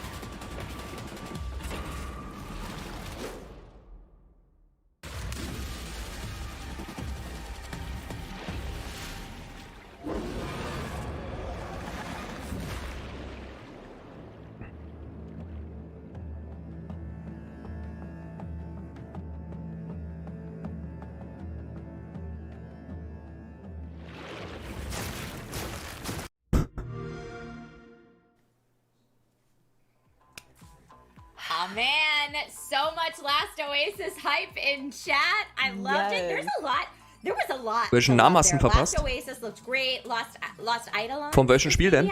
Doktor? So yes. Kannst du das beschreiben, was du meinst? Looked awesome, and I saw chat also very excited for some of those things. Lawn mowing simulator made me giggle. If you want a really, really intense, very accurate lawn mowing simulator, then that could be you. But Last Oasis is out right now on Xbox One. Yeah, that is incredible. And again, like you said, there's so many fans at home watching. You guys go play, go download. It looks incredible. Now, I do have a couple of questions about lawn mowing simulator because is there a story mode? Are you just kind of mowing the lawn casually? I'm interested. I have a couple of questions about it. But that last trailer for Loot River, oh yeah, I'm excited for it. It's almost like you're moving in a puzzle type of motion. It's like an adventurous Lost Aidens, ja, irgendwie so. Oh, I want to play it. Oh yeah, and the second that I see Super Hot Presents before any trailer, I'm like, yes, please, let's get that. It looks like it'll be challenging, mixing the puzzle play with the combat, and the art style looks cool. The second I saw the Plague Doctor helmet and like wiping the blood off the front of it, I was like, Scheiße, jetzt ist hier gleich 19 Uhr, Leute. I'm into it. Würde gerne Zelda spielen heute. Was like everything I love about the medieval character creator with what looked to be turn-based tactical combat. I don't know if we can specifically tell that from the trailer, but Immer schon einzurichten, Moment. Ihr könnt die Show weitergucken. Ich probiere mal nebenbei einzurichten. Ich gucke ab und zu mal in die Show rein. Now, which one was the one with the guy and he was flying in the air? Was that Lost, or am I thinking about a different one? I'm trying to remember all these titles. They were so good, but that one looked exciting too. Maybe Last Oasis. Last Oasis was the one with like the cool airships that everybody's pedaling, and it kind of takes place in a desert-esque atmosphere. So it might be that you were thinking of. But yeah, really, really fun trailers. I'm glad to see everyone in chat getting hyped for some games. Next up on the showcase today, our next guest is one of the creative minds and developers behind this small little indie title that some of you might know, called Among Us. And on March 31st, a new map, the airship, speaking of airships, is dropping into the game. So let's go ahead and take a look at the trailer for the new map now. Machen wir auf 19:15 den Stream. Machen wir halt eine Viertelstunde länger, ist ja nicht so schlimm. Zack. Zack, zack, zack, zack.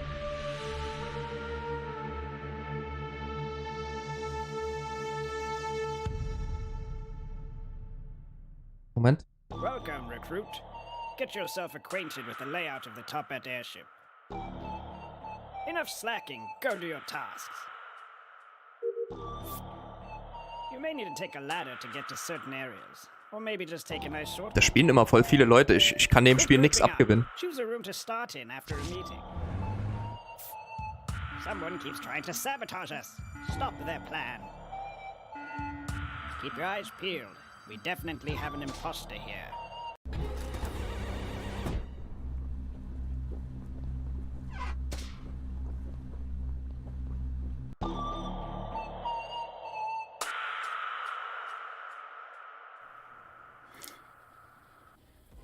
Hello, Victoria. How are you today?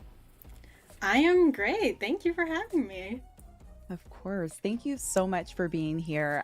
The chat is so hype. Like, they are moving so incredibly fast. I think everyone is We're very beyond honored. Yes, I think everyone is beyond excited, not only for Among Us, but this new map coming out. What can you tell us about the airship?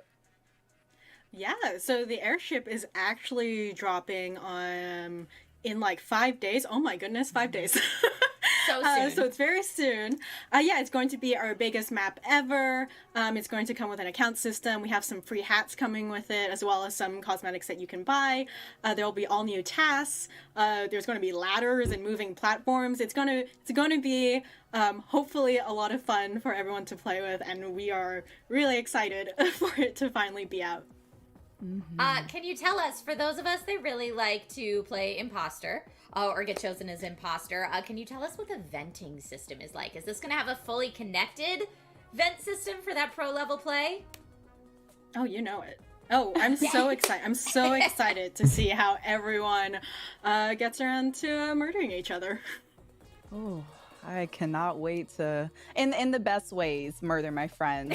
But with that being said, I thought it was really interesting from the trailer that after meetings, you're able to select what room you spawn back in. Yeah, so cool. you know, it's going to be a lot of fun. It'll like definitely change up the strategy. And if you spawn in the same room as the imposter and it's just you two, good luck. I mean, whoops. Do you have any pro strats for people encountering a map that has dual level play? Yeah, just run as fast as you can. Just trust no one. Run So, as fast der as you Stream can. von Zelda You know, ist schon all anklickbar. that Ihr könnt kind of aber auch fun bis zum stuff. Ende von dem Stream Yeah, warten, dann werdet ihr it's going to be automatisch a lot, and weitergeleitet we hope, like, in the future to in den add Zelda-Stream rein. bigger Also, lobbies so you can have more bleibt euch players, but überlassen. that's going to be Ihr braucht nicht rausgehen. future, so. That's exciting. Now, I did recently learn that the airship is going to be the biggest map CS sind? available. Nein, war Does noch nicht that mean Ranking. that there will be new tasks available as well, or new death animations maybe?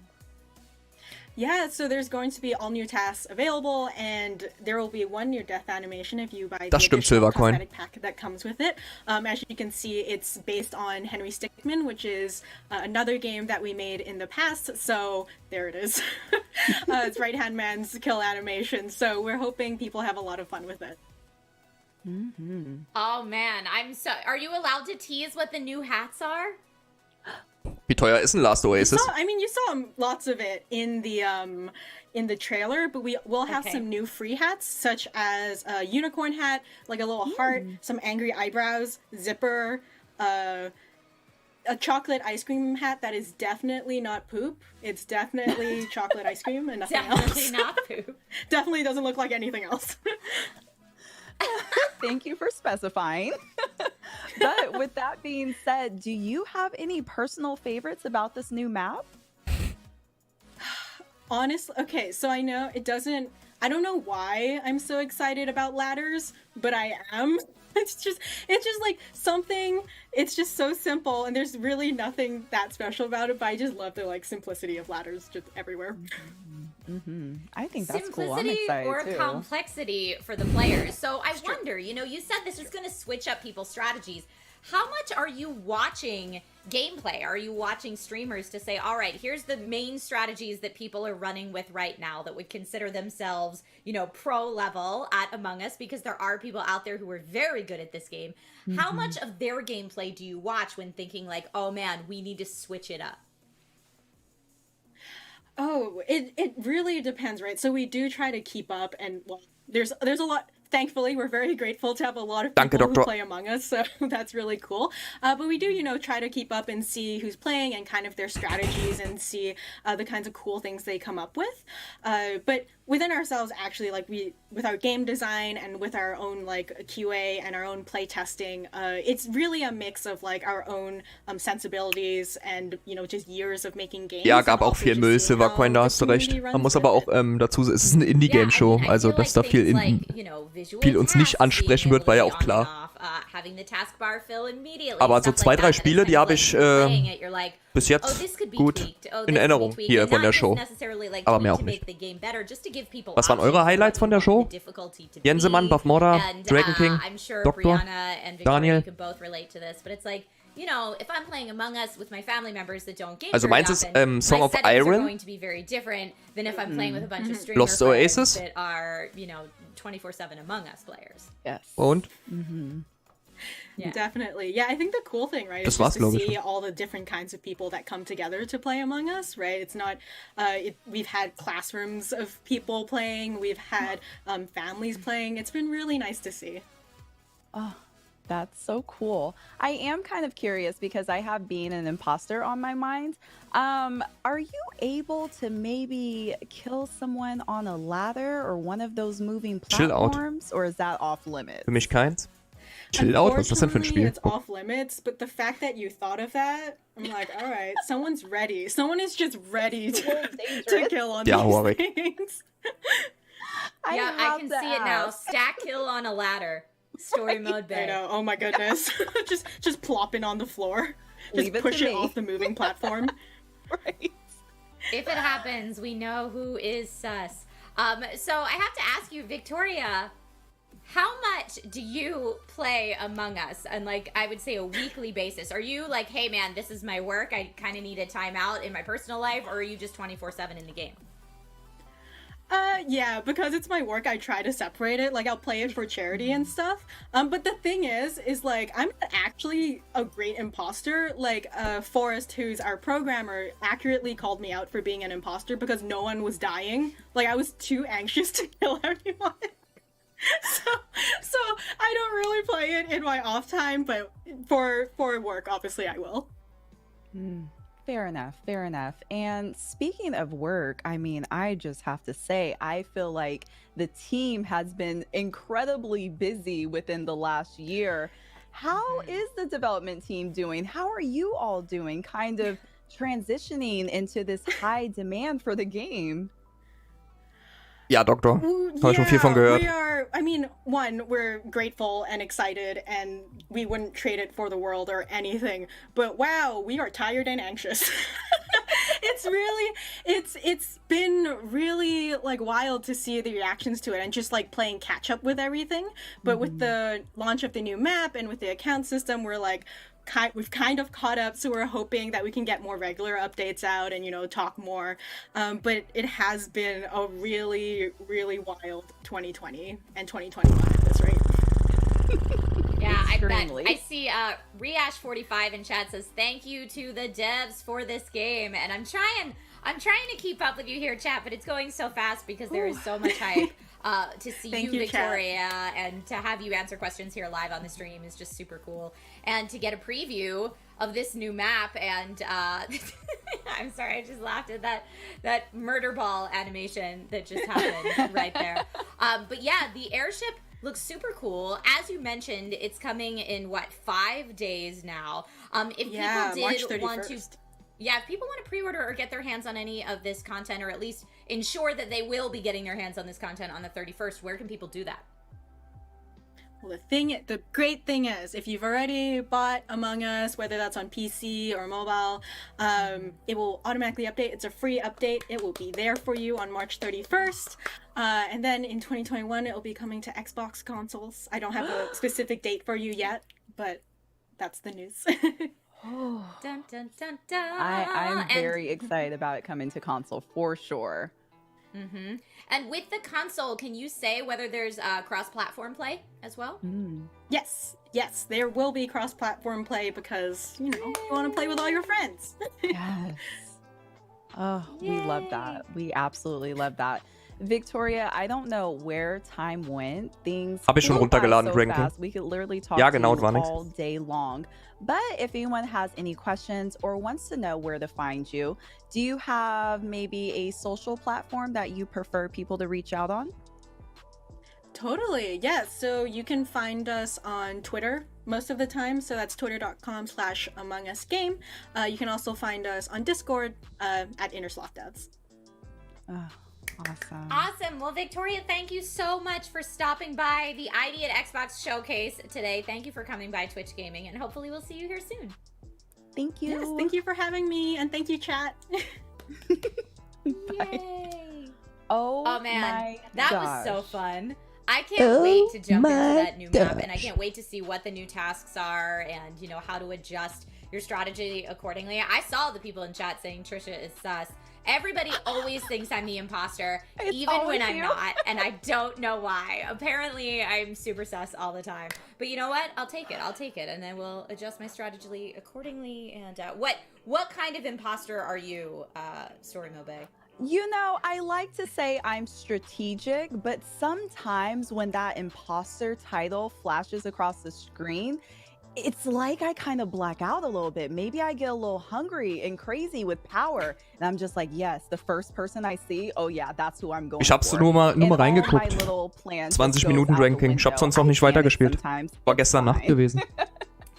I try my best to have a nice clean kill when you can like get somebody alone and then vent out of there real quick, but it doesn't always work that way. You know, sometimes you have a kill and then 3 other players walk in. It gets and messy. I've watched it happen. It's the luck of the draw sometimes, but the more clean kills, the better.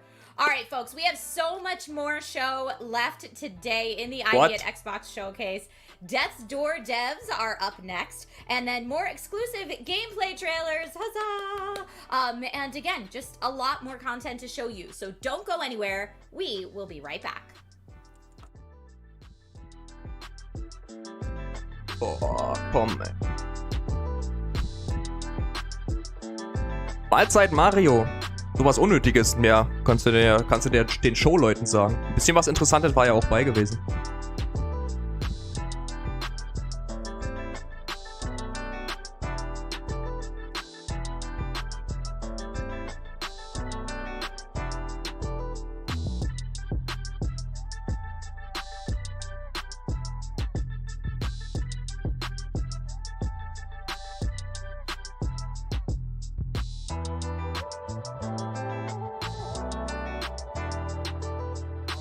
Keine Ahnung, Doktor.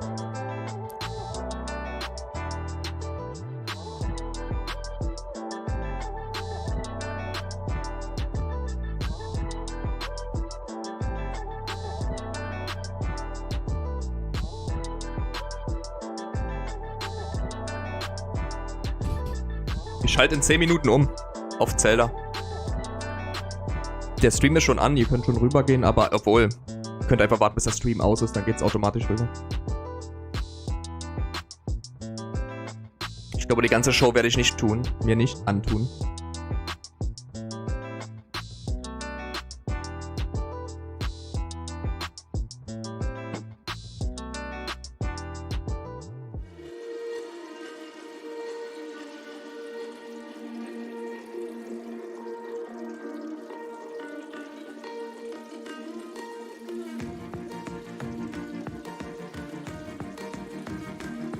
Noch nicht zu Ende, war nix. Immer noch nicht.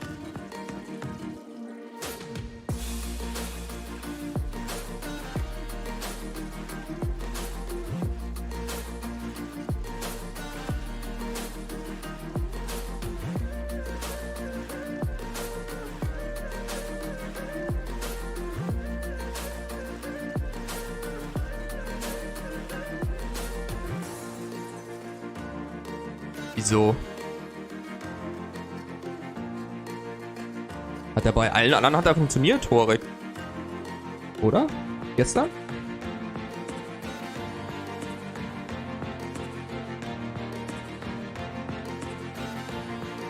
Echt? Probier's nachher nochmal. Mit dem automatisch und wenn nicht, dann klickst du einfach automatisch, also auf manuell auf den Link drauf, auf den Stream. Könnte vielleicht auch an den Plattformen liegen, je nachdem, wo man guckt und welches Betriebssystem und welcher Server und welcher Browser.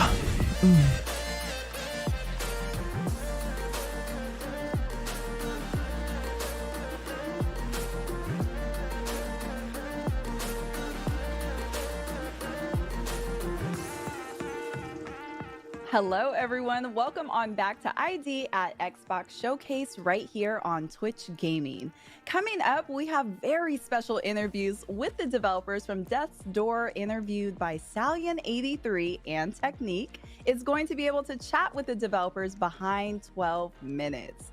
Ooh, this is a good show. But first, streamer Stallion83, like you said, will chat with the devs behind the new game Death's Door. So in Death's Door, you'll be playing as the Crow, where reaping souls of the dead is all part of an honest day's work. But the job gets lively when your assigned soul is stolen and you must track down a desperate thief to a realm untouched by death, where creatures grow far past their ex-purity and overflow with greed and power. Let's take a look at this trailer now.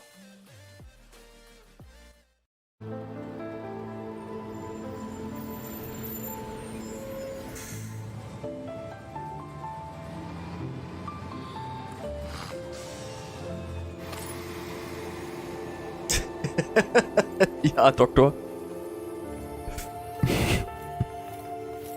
Dann nehme ich mache auch gleich aus in ein paar Minuten.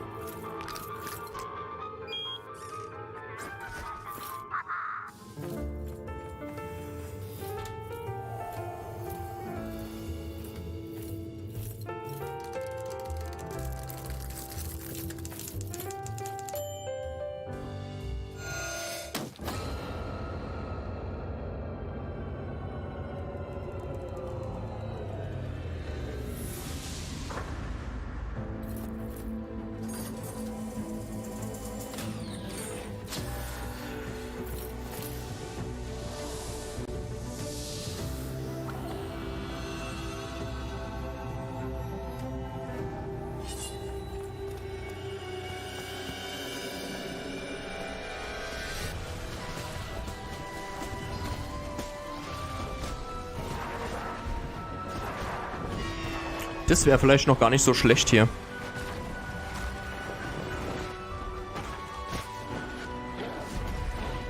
Ciao, Daniel.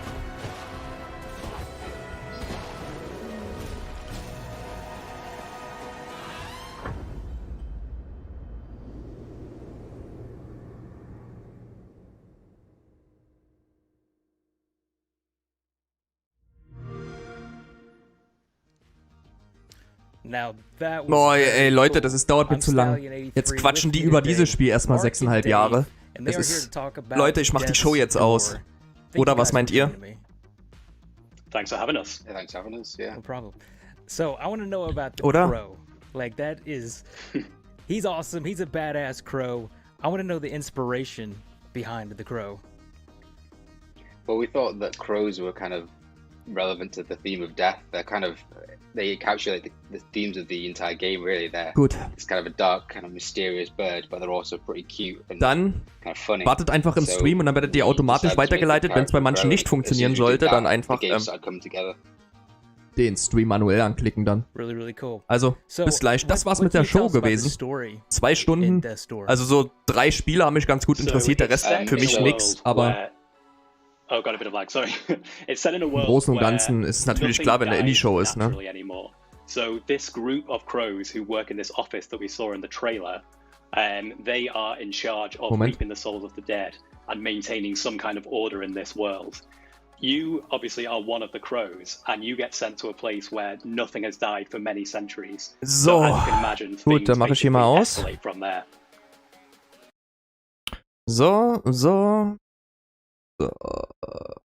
Und dann sehen wir uns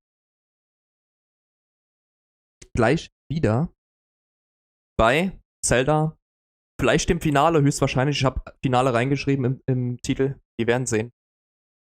Bis gleich. Ein paar Minuten. 1, 2. Ihr werdet automatisch weitergeleitet.